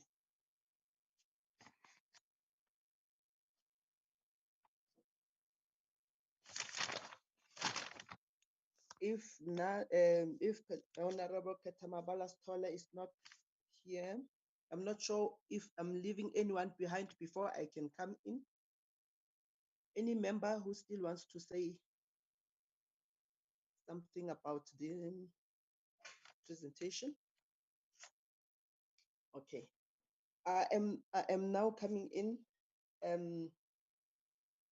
just to get few questions, just to pose few questions here. Honorable members, my first question here is about the Department of Labor and the LG sitters, which are providing training to the communities that need training. I'm happy that it is still there, and the Department of the Department of Higher Education through its local government sitters are providing such trainings. But during the COVID-19, maybe the inception of the COVID-19, that is from last year, we had a lot of LG sitter trainings collapsing due to COVID-19. And that actually made a lot of contracts to expire before the completion of those trainings. And we find that most of those learners who are depending on the stipend for that training do not get those stipends any longer because the contract has expired and the service providers cannot give any stipends any longer.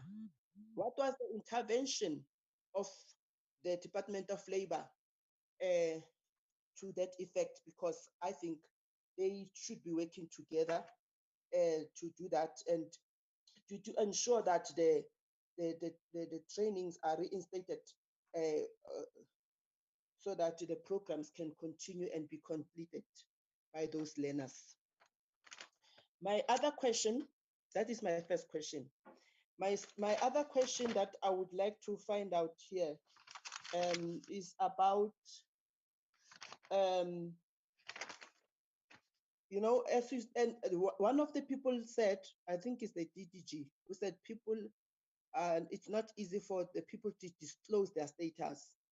I believe that when you do your inspection in the establishment, you need to check, I know, registration, whether the company registered its employees, and also for UIF and for workmen's compensation. I didn't hear you mentioning the workmen's compensation.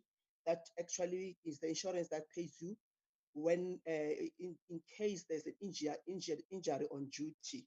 So I didn't hear you talking about that. Is that one of your department's responsibility to ensure that there is workmen's compensation and compliance at workplace, and also compliance of the establishment in terms of the health and occupational safety? I heard you talking about it. And also the HIV and AIDS policy that it's actually put on the walls, and to ensure that there is actually compliance on the HIV and AIDS policies. And now I think we have the ones that is adding the COVID-19 compliance at workplace. I didn't hear you mentioning that, and which is very important for the establishment.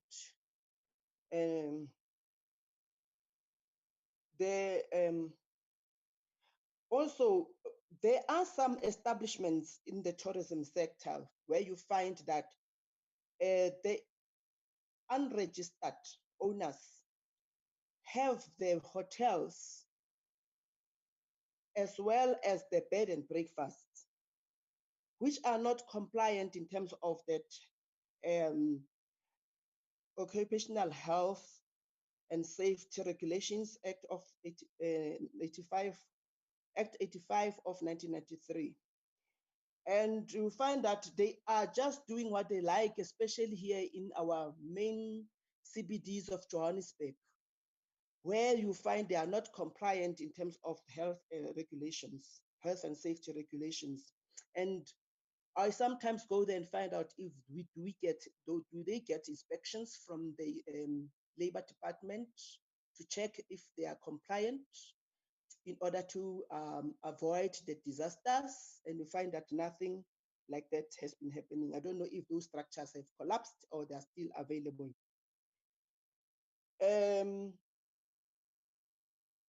You find that they are also affecting the economy because as they are illegal operating companies in the tourism sector, they don't pay tax for what they are collecting because they are not registered. And the employees whom they have employed are also not registered, and they don't contribute maybe that a little bit of tax which they are supposed to pay as they pay as you earn. So it is something that we find that the economy of this country is collapsing due to the dysfunctional, some of the sectors in the Labor Department are not functional, and they are actually crippling the economy of the country due to the fact that they are hiding people who are making money from the country but not paying the same taxes to our government, and also consuming our rates and taxes, collapsing our municipalities because they're illegal and they're not known and they cannot be traced who are those consumers of those park services from our municipalities. So we have double non-payment to employee and employer due to the undocumentation and unregistered members of this business owners. Yes, it is true that the foreign nationals are distorting the labor market. And what is the department plan? What is the department's plan to improve the unemployment in the tourism sector and in the entire South Africa? Because we cannot just leave things like this and continue to observe things that are not resolved by the relevant department, which is the Department of Labor. Closing the borders may also not be able to assist alone.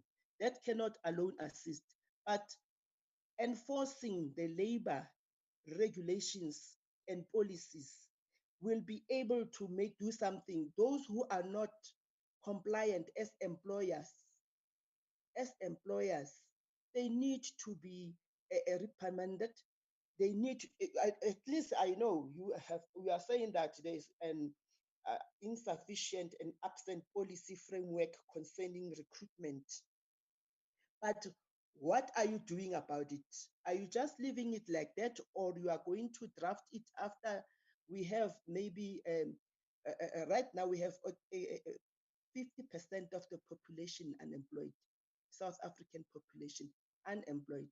Maybe we need to do something before we even go to the greater number than what we are having right now.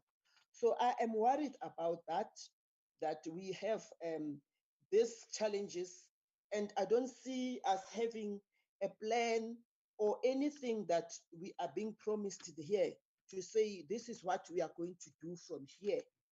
We are just told about challenges that we have people that are not supposed to be working in this country, but they are working.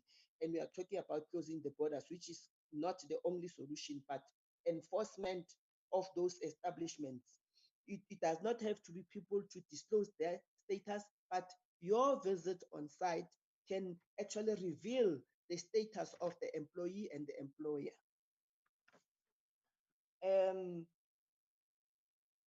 I'm still on the floor, honorable members. There is a notion that says we are looking for people who are having the skills, the foreign language that the sector requests. Honorable members, my worry is that I know very well our Department of Tourism is working very hard to skill our people. We have every skill training that is needed in the tourism sector. But I find that those members are not actually recognized in the sector after they get proper training of what is required. There is now training that we don't provide through our tourism sector. So there is no reason why we should get people whom are having the skill that we are is even less than our own skill that we require in our country. I don't believe in the skill part of it. So because we do have Ebo Memaditonki in our tourism who are training people for development, training and development in the tourism sector, from tour guide and up to the chefs. So I'm worried about that as an excuse to have those people in the sector. I think I will pause from there. I will pause there, members, and maybe if we can have some responses from the department, we will happy to hear from them. Thank you. Over to you, department.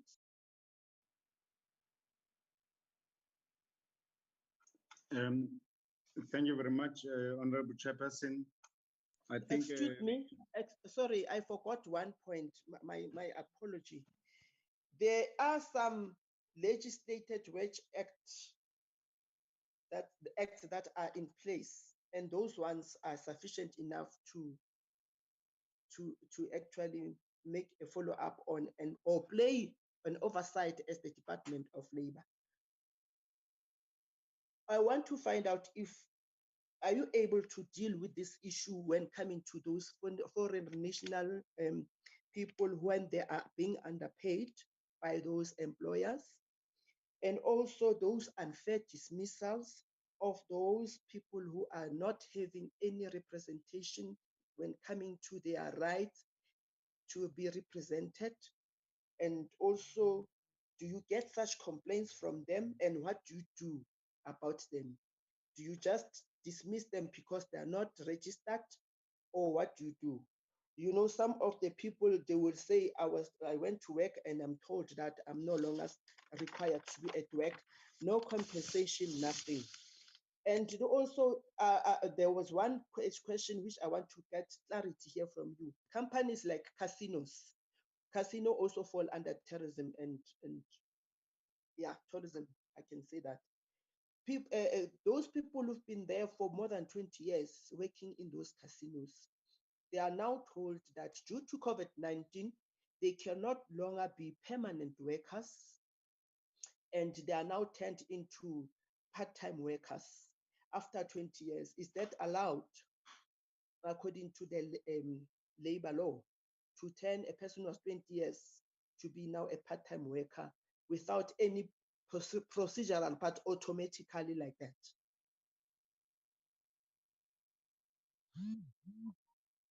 That is my question that I wanted to find out from you. Thank you very much.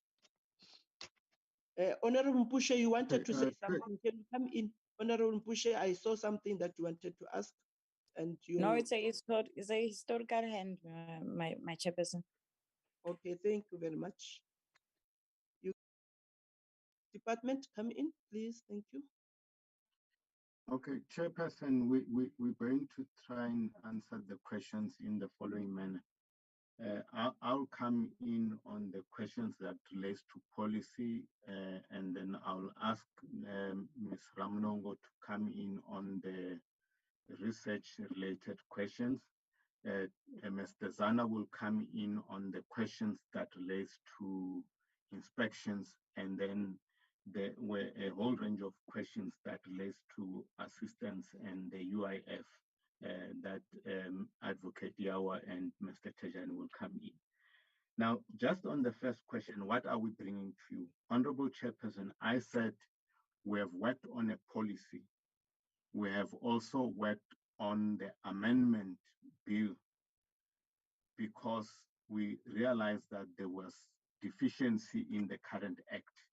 And what I've outlined is the work that has been done up to now, the presentations that we've made to Cabinet, and the work that we are still doing, which will culminate in Cabinet formally releasing the policy and the proposed amendment bill that is going to go to the public, and from there on we will refer it to Parliament for you to pass the necessary legislation. We're a constitutional country and we had to follow, unfortunately, all those processes.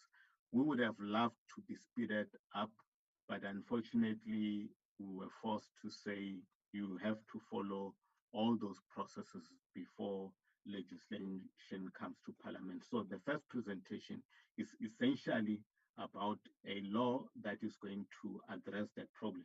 But I was able to also say, Honorable Chairperson, that this is just one part. It needs to be complemented by legislation from Home Affairs. And I did indicate that Home Affairs is currently reviewing the Citizenship Act because there are a lot of deficiencies. The Refugees Act and the current Immigration Act. We have had a number of cases where Home Affairs was taken to court by either the rights groups, international bodies, and other people, and the courts, even though we lost, pronounced on the kind of actions that as government we're supposed to take. And all the things that I've outlined are based on the court decisions, and we're trying to address that. There was a question on whether what we are doing is bordering on xenophobic. Chairperson, we did say that in the policy, we're trying to balance four very difficult issues. One is that you cannot ignore the continued loud noise from the South Africans that manage migration because it is resulting in all sorts of problems. When there are riots and all this blockage, it is us who are left to go and try and intervene. And this process is trying to say, look, if we don't address these problems, these things are going to emerge. There are those who benefit from this process. Let us be frank about this. They see nothing wrong. They see nothing wrong in underpaying the foreign nationals. They see nothing wrong because they treat them as slaves because they believe they don't have rights. They see nothing wrong because they don't believe that they are full human beings like you and I, and so on. And we also are working with Home Affairs to ensure that there are very, very stiff penalties for anyone that is found employing a foreign national without the necessary documentation. And this is common across the world. It's not that any sovereign country, when it implements and protects its laws, it becomes xenophobic. It's only people who benefit from the practice that will label anything that we do. You cannot go to Zimbabwe, just next door, or in Swaziland and do as you please. As members of parliament, as officials of government, we know that. But why would it be possible for other foreign nationals to come to South Africa and do as they please when there are laws that you have passed in parliament that must be respected? We can blame the police, but they need to be strengthened. We can blame the inspectors. They need support from people such as yourself in the work that we are doing. I'm going to ask briefly Ms. Ramlongo to comment on the research, except to also address the question of compensation. All labor laws currently in the country protects anyone, irrespective of their status, documented, undocumented, or irregular. The only problem is the alignment. Where a person is found and they have not been paid the necessary living wage or minimum wage, the law requires that we go back to the date they started. Thibault will talk to this issue. Inspectors will normally calculate. The employer is supposed to pay all those wages. The only problem that we face is the alignment, where the person who benefited, once the case is reported, they know that Home Affairs will not waste time in deporting the person. So when the case gets to court, it gets thrown out because of lack of evidence, because the person or the complainant is no longer in the country, and that case cannot be pursued. On the other hand, if the Home Affairs person keeps that person, we know the legal system takes long. A case may take very long before it appears. There are issues around having to take care of that person or release them to go and either look for another job whilst we know that they were irregular in the country, and it becomes a problem. So that is why we're trying to align our processes to say, can we have speedy prosecution by the time the person is deported? They have also benefited. We welcome the idea, Honorable Chairperson and members, that you call individual departments, just like you did to us, so that they can begin to account to you on the work that they are doing insofar as their department is concerned. For instance, the Department of Justice has got a lot of issues around language, around speedy prosecution, around making sure that people receive justice in the language that they understand, representation, around protection against xenophobia, etc. I can count all the 12 departments that are part of the IMC. The president was very sure when he called all of them to come together, because he knows, and I think it has been the understanding from cabinet, that every department has got a stake. Department of Tourism is also sitting with us in the IMC, because they've got a whole range of issues that they must contribute. Let me allow Ms. Ramlongo to come in on research issues, and then Tibos, and then Advocate Yao. Ms. Ramlongo. Thanks, Mr. Mrotova. Thank you, Chairperson. I can only add that our research findings are unfortunately pointing us to loopholes that are existing in the labor market. As Mr. Mrotova indicated, the aim of now us introducing the National Labor Migration Policy is to tighten those loopholes that are being exploited, unfortunately, at the expense of workers, and in this case, migrant workers, and to some extent, our own South African workers who are unable to enter the labor market because foreign migrants are found to be more usable than South African. So the issue of, if I can just point at the language issue, we find it as just an excuse, really, to give us reasons why we can't take South Africans. And I singled that one out. There are many other excuses. For example, we have findings that show that South Africans are lazy. You have heard about those previously. And these are things that are not acceptable. It's only because when we get migrant laborers, they can work as much, or they can go beyond working hours without complaining. Linking it to the response given by Mr. Mrotova on xenophobia.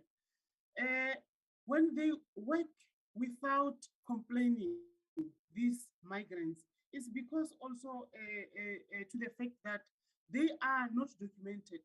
And when they go to complain to their employers, it's either the police are called. We had situation where we had that come month end, when they're supposed to be paid, police are called in to say, I've got illegal migrants in my employment area. So it's for us to allow the committee to note that all these things of employing undocumented migrants is basically for exploitation of maximizing the benefits of the business at the expense of what the migrant workers are getting. Our laws, as Mr. Sana indicated, are there to cover everyone, regardless of their nationality. So I think for me, the research is just showing us the areas where tightening needs to happen, and we are busy tightening. I wanted to cite the amendments that were made to the labor relations that prohibit contracting, which talks now to the casino story, even though that one maybe can be responded to by UIF as to why casino workers with that long working time frame are converted now to contract. Labor relations was amended to prohibit employers to put people in contract for more than 3 months, because we have seen that contracts are, employees are put in contract and they're extended and extended just to avoid taking responsibility of ensuring that they have all the benefits that decent work want them to have. So it's all about exploitation, Chairperson, and the department is working very hard to try to close those loopholes. Thank you. Mr. Zana.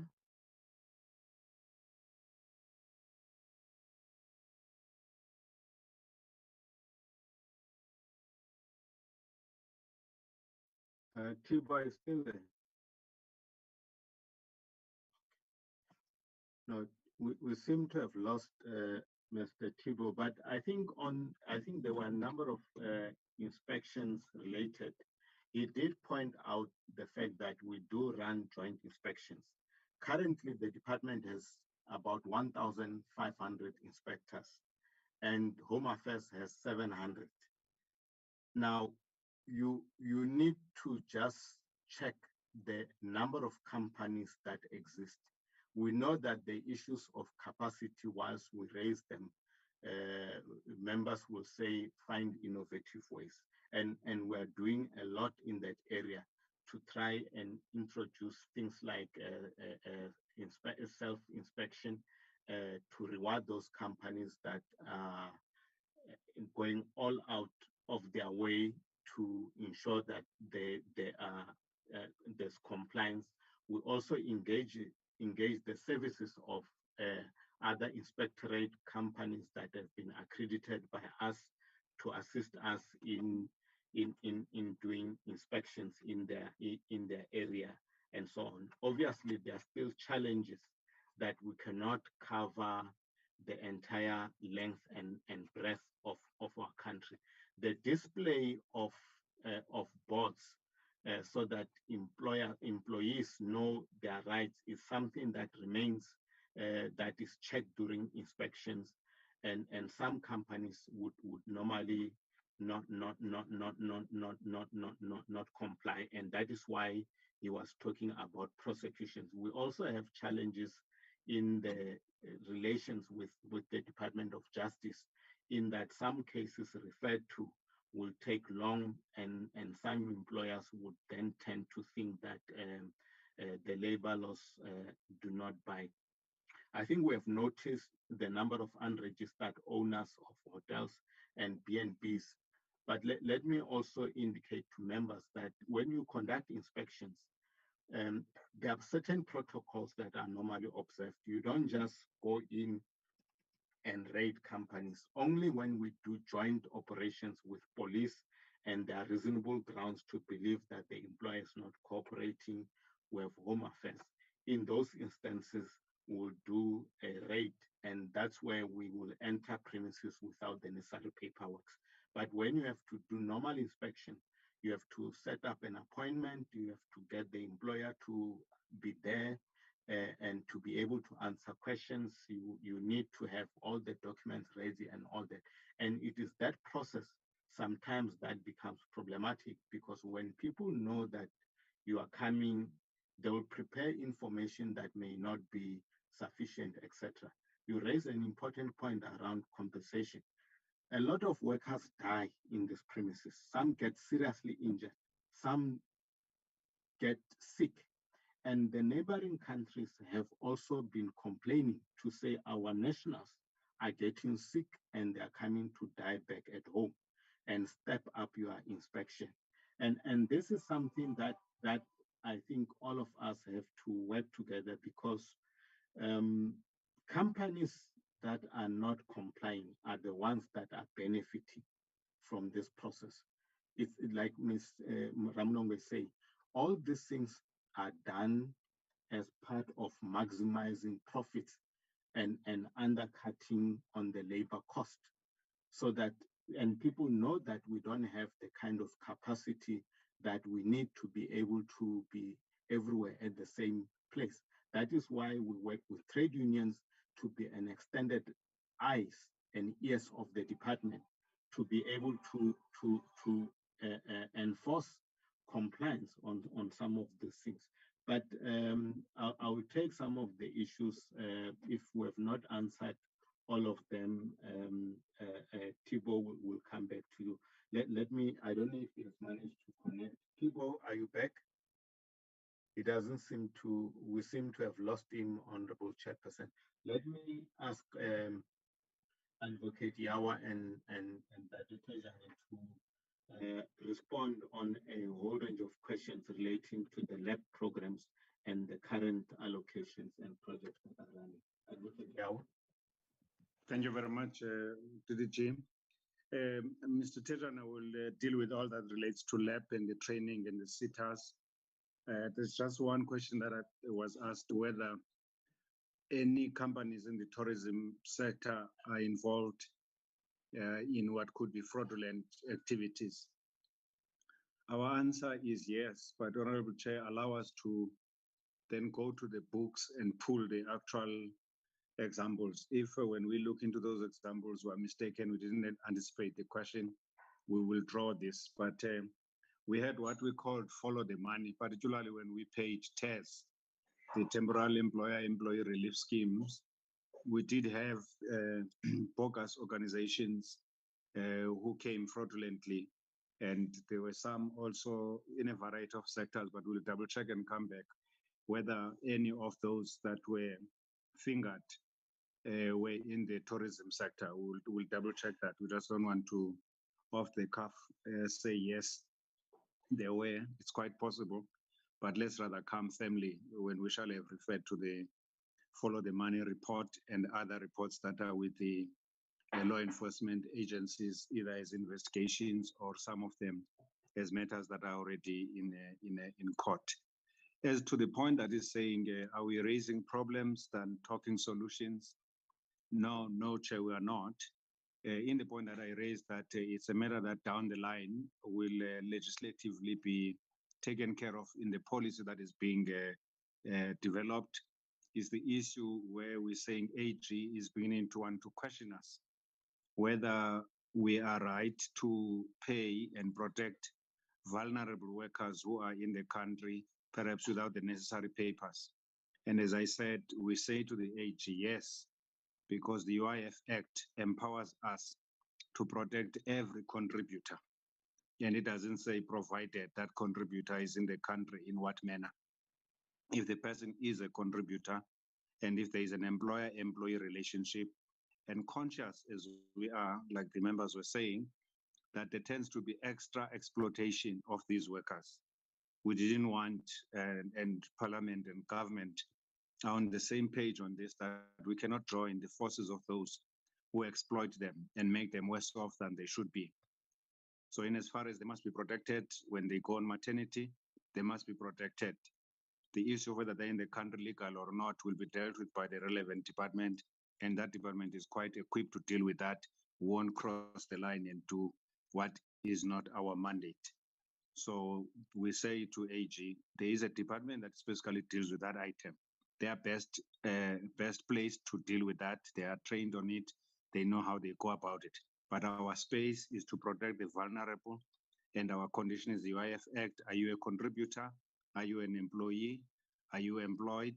And once those are answered in the affirmative, we protect them. So AG is not happy, yes, but they respect the law themselves. When they see the law, then they back off.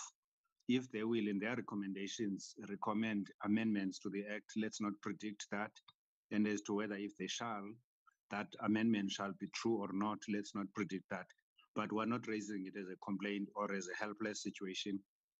We're just forewarning the committee that if it does occur down the line, those who are leaders must be ahead of the pack. It must not be coming as a surprise to them, but it's quite under control. Mr. Tejane, can you deal with all the others about the programs, the sitters, and so on and so forth? Thank you, Chair, and thanks, DDG. Thank you very much. Thank you very much, Advocate Yawa, and thank to the honorable member for the questions. I think I'll start from bottom and move upwards. Maybe the first thing that I need to indicate, given that SETAs have got their own mandate, and my inclination would be, insofar the issues of learners and stipends are concerned, from a contract management point of view, one would have assumed that when COVID kicked in, there would have been engagements between the parties in the contract to say, look, the economy has stopped for now, therefore we need to put some amendments to the funding agreement so that the contract does not expire and then the learners suffer. But in our context, which is Labor Activation Program, Department of Employment and Labor, in instances such as that, for example, when COVID-19 rather, kicked in and the economy was almost to a standstill and learners could not go to class because there was no movement, we then introduced the COVID-19 stipends, meaning even if and when learners were not attending class or engaging in the learnerships or skills programs or the project, then we then introduce what we call COVID-19 stipends, which is a stipend different from the normal one. So that's how we then intervened from our side. And then those that have engaged with us, we then looked into contracts, because in terms of contract management, the contract starts and an end. Those that have mitigating circumstances relating to that, we don't enter into extension of contracts, but we enter into undertakings. We then deal with the funding agreement through our legal. It eventually goes to the DG, who then signs an undertaking with those funded partners so that the remainder of the program or the project can then be finalized, because in many instances, there is no financial implication. The money that would have been allocated to that project will still be the same. They will have used some, there will be some remaining. All they need to do is to finalize the project. The reason for us to enter into undertaking is because we want to see those participants or contributors finishing the project and, getting something out of it. So from our side, that's the interventions that we do in terms of addressing those. How do we then deal with the Productivity South Africa, for example, in terms of the basket of services that we have? Productivity South Africa has got different offices in different provinces. In some they don't, so they've clustered their offices to deal with the regions. And regionally, they do have advocacy and marketing sessions where they market their work. Over and above that, in the department, through the Productivity South Africa website, the department's website, and also communication unit, there is advocacy sessions where we have interviews. For example, just last week, I was on Power FM and Ligwalagwala FM, and I was talking specifically about lab inclusive of CCMA and Productivity South Africa in terms of the services that we provide. We are currently working with communication on an opinion piece for Labor Activation Program, which will probably be issuing end of this week or next week, where we are also advocating our services. However, we've also engaged with communication insofar as advocacy for towards the end of the year and next year. So that's what we basically do to try and advocate the work that we do. Now, insofar as the effectiveness of the projects that LAB has embarked on, I think I must admit that when we started, as I've indicated, 2010 up until late last year, before I started with the Labor Activation Program, we're heavily reliant on SETAs because that was their forte. So insofar as the effectiveness and outputs, I think we're more reliant on them. But we have changed trajectory. We have held what we call a Labor Activation Program revamp workshop on the 16th to 18th of November, initiated by the Director General, where we are now repackaging the Labor Activation Program in terms of the expectation out there. One of the discussions there is exactly the impact study in terms of the impact that LAB will be doing or is doing out there. And this is going to be on the basis of the newly approved projects, which the subcommittee of the board, which is called Labor Activation Program Committee, is also embarking on. They have visited our project at East London IDZ at the end of September, where they were conducting an oversight. And one of the issues they were looking at is exactly the issues of impact. And those are now informing how then we are dealing with the issue of reconfiguration of revamp, which will take care of that aspect. And late today at 4:30, because of the task team that has been set aside for the revamp, one of the issues that will be discussed is exactly that, as we now, reconfigure a certain aspect that needs to go into this. So the study, the impact, I think we'll be seeing it as we're moving forward. I think I've dealt with. Oh yes, in terms of the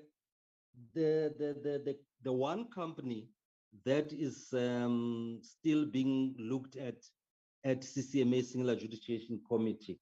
Now, this work is dependent on companies that wish and decide to participate in the scheme. Therefore, any company in South Africa that feels that now they are undergoing or they are going to undergo Section 189, they then are supposed to approach the CCMA, because CCMA is open. So thus far, we're hoping there will be more that we'll see, because we engage with CCMA. There's a committee rather we set up, which is constituted by social partners, business, labor, inclusive of labor activation program in CCMA, and our colleagues from compliance office, where we looked at challenges and proposed solutions for any issues at CCMA. And this sits every Thursday of the week. And at that time, we then get to know how many proposals or requests have been submitted through to the CCMA. And then we are able to then quantify and stratify them according to provinces, nature, sector of those particular proposals or companies, and the number of employees that are going to benefit. Thus far, the information that I have is that there's only one company that has submitted, and we'll just keep an eye as to how many are coming from tourism sector. But I think also moving forward, it is important that there's an advocacy that also companies in tourism may and should submit proposals, because the TERS is across the board. It's not for a specific sector, but those that feel they are in distress. So that's basically, I think, insofar as the issues that were raised. I think the other one was not in relation to COVID. I think Advocate has dealt with that. It was in relation to COVID-19 TERS, not the normal TERS. Yes, Chair, I think, unless if I've missed something, based on my notes, I think I've covered everything. But maybe the last thing, insofar as SITAs are concerned, because they are responsible for training, we in the past, since 2010 up until recent, the MOAs that LAB has entered with SITAs were on the basis of 50-50. So there will be responsibility from LAB, which is 50%. So insofar as stipends are concerned, there will be an amount that LAB or UIF will be contributing and the SITA will be contributing. And that will then be quantified into the actual amount. So, for example, there's a matter that I was dealing with construction SITA, where we've paid them 17.4 million towards the stipend, and the remainder becomes their responsibility. So we'll then advance our portion to them, and then they need to advance their portion. So that's how we've been working and ensuring that our side of obligations are covered. Thank you, Chair. Thank you very much. I'm not sure if you still have to respond, or maybe you think you are maybe done with the responses. No, Honorable Chairperson, we are done with the responses. Okay. Honorable members, those were the responses from the Department of Labor. Members, I think the department, I'm going to request that the department need to actually present us with a report. We cannot just maybe say we are okay, that we need to still find some ways of accountability from the department in terms of their mandate of playing an oversight into their labor department. So I would request maybe for the department to send a report of maybe about 3 or 4 financial years, which are previous 4 financial years at least. I don't want to go very much back, to say how many tourism establishments have been visited by the Department of Labor to check their compliance of labor of Health and Safety Regulations Act 85 of 1993. Those hotels, because we know that the bed and breakfast, at least there is the grading council that actually does part of it. But we want to know about those establishments that are very big, which were visited by CETA, by your Department of Labor, to ensure that there is compliance in the tourism sector in terms of safety and health and safety regulation, Act 85 of 1993. 4 years in the province by province, those visits that were done to show the oversight commitment of the department. We really need to hear Mr. Jerry Boltina, please make a follow-up that you receive those reports of those province to province visits and inspections from the Department of Labor, just to see whether really the department is concerned about tourism. The department is concerned about the safety of our tourists in our buildings of tourism, whether private and government. We want to see those reports. I think it is very important. We don't normally get to, so we just want to give you that homework in the meantime, as well as the reports, their reports that they will be giving to the Department of UIF to say these are the statistics of labor in terms of the neighboring foreign countries and our South African people that have been employed in those establishments for the 3 to 4 financial year backwards.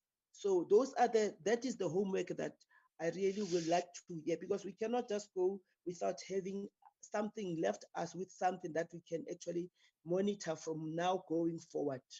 That is my proposal, and I think the committee will definitely be glad to receive those reports so that we can know where are we going to come in from, going from here, going forward. Mr. Boltina, is that clear with us that you are going to follow up on those reports? The time frame that we will give to them, we will say in the next coming 2 months, we receive those reports so that we can be able to monitor, making them as a benchmark and going forward using those reports. Mr. Boltina? Hello, Chairperson. Did you hear my? Yes, I've heard you, Chair, and I'm also taking notes on this side.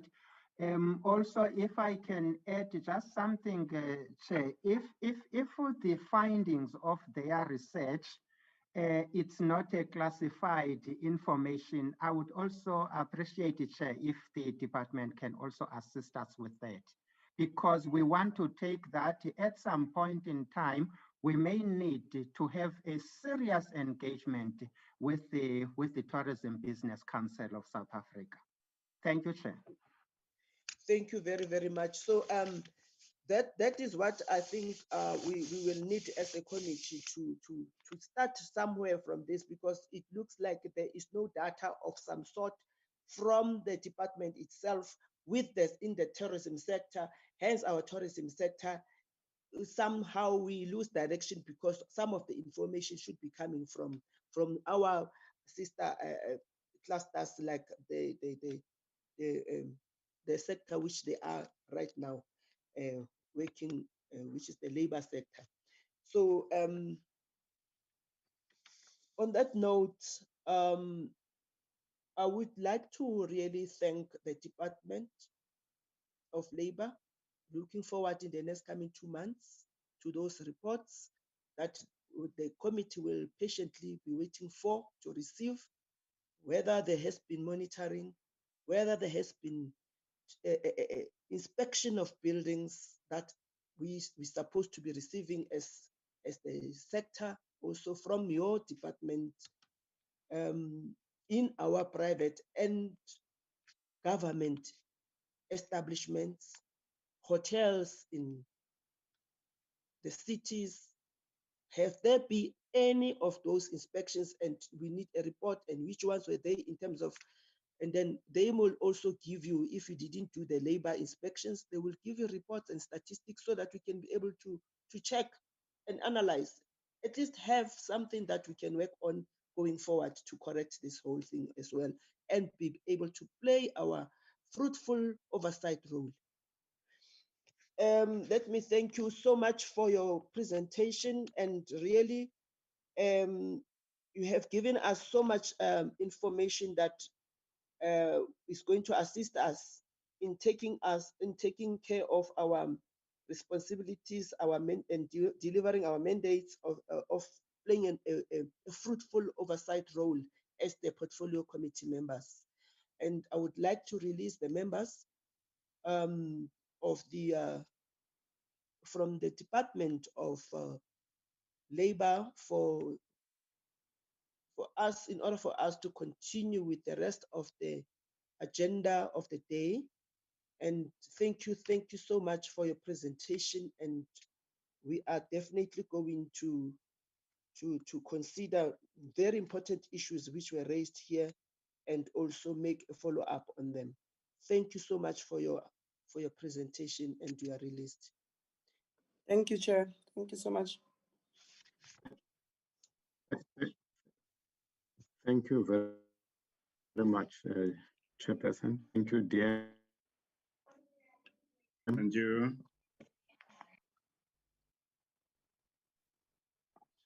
Mr. Boltina, we can continue with our agenda. I think we still have an item which is still outstanding that you need to sit and discuss.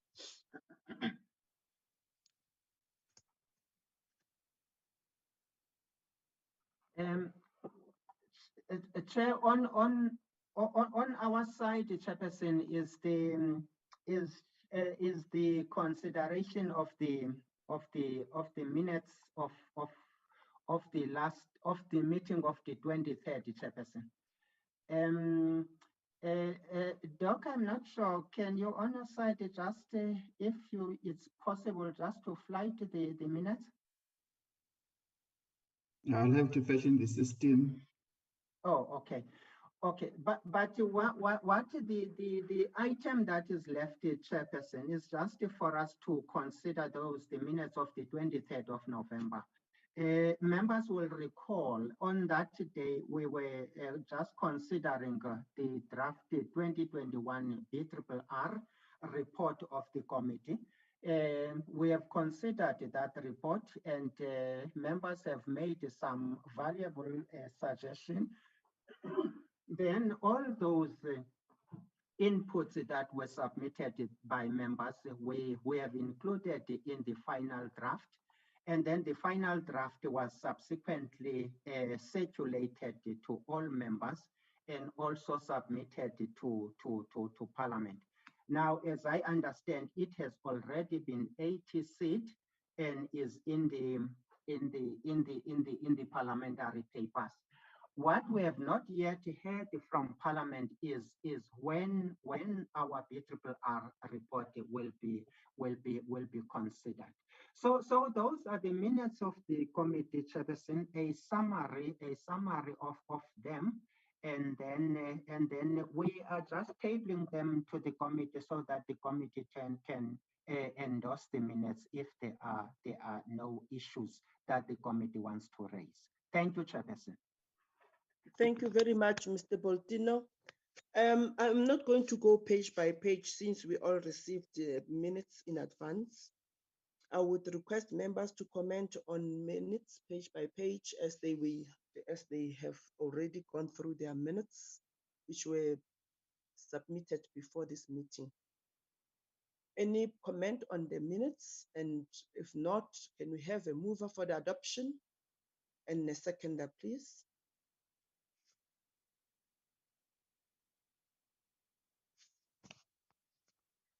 Honorable members who were in the meeting. I've raised my hand. Okay, I cannot see because my screen is not made to see the hands, but I can. I recognize you, Honorable Mpushe. No, thanks, Chair. I move for the adoption of the minutes as a true reflection of our deliberations on the BRRR, Chair. Thanks, Thank you. But also, Chairperson, Mhlambi, just on the engagements that we had, just for noting with the Department of Employment and Labor, Chair, there's an issue that they raised that has to do with the collaboration of other departments on the issue of creating employment. I think we need to follow up on that and support the minister on that initiative. It's worth supporting for its realization, Chair. Thanks. Okay. Yes, we. I think our administration or Mr. Boltina and others, together with the committee, we can sit down and see how do we take this forward, because it is definitely very important for us to make a follow-up on today's presentation. There are a lot of loopholes that are really affecting our unemployment rate. I do agree, but let's concentrate on the adoption of minutes. But as soon as that report comes back, we will actually include those issues that are very important that we are raising right now. Thank you, Chair. Yes, thank you, Chair. Taiko, coming up. Yes, I second the adoption of the agenda, Chair. Oh, thank you so much, Honorable. The minutes. Adoption of the minutes. I really do understand. I really do understand. Yes, also thank you very much for the secondment of those of the adoption of the minutes. Mr. Boltino, are we having any agenda, any item on the agenda, or we have come to the end of our meeting? Yes, Chairperson, we have come to the end of the meeting, Chair. Just to indicate to members, next week, Chairperson, will be the 7th of December, and it will also be our last meeting where we will be considering our draft program in preparation for the first quarter of 2022, Chairperson. Thank you, Chair. Okay, thank you very much. Honorable members, on that note, I declare this meeting adjourned or closed. Thank you so much for your attendance. Love you all. Thank you very much, Chair. Love you, Komba Komba. Power to you. Power to you. Power to us. Thank you, Chair. Long live the Chair. Recording stopped. Long live me. Komba Komba. Thank you.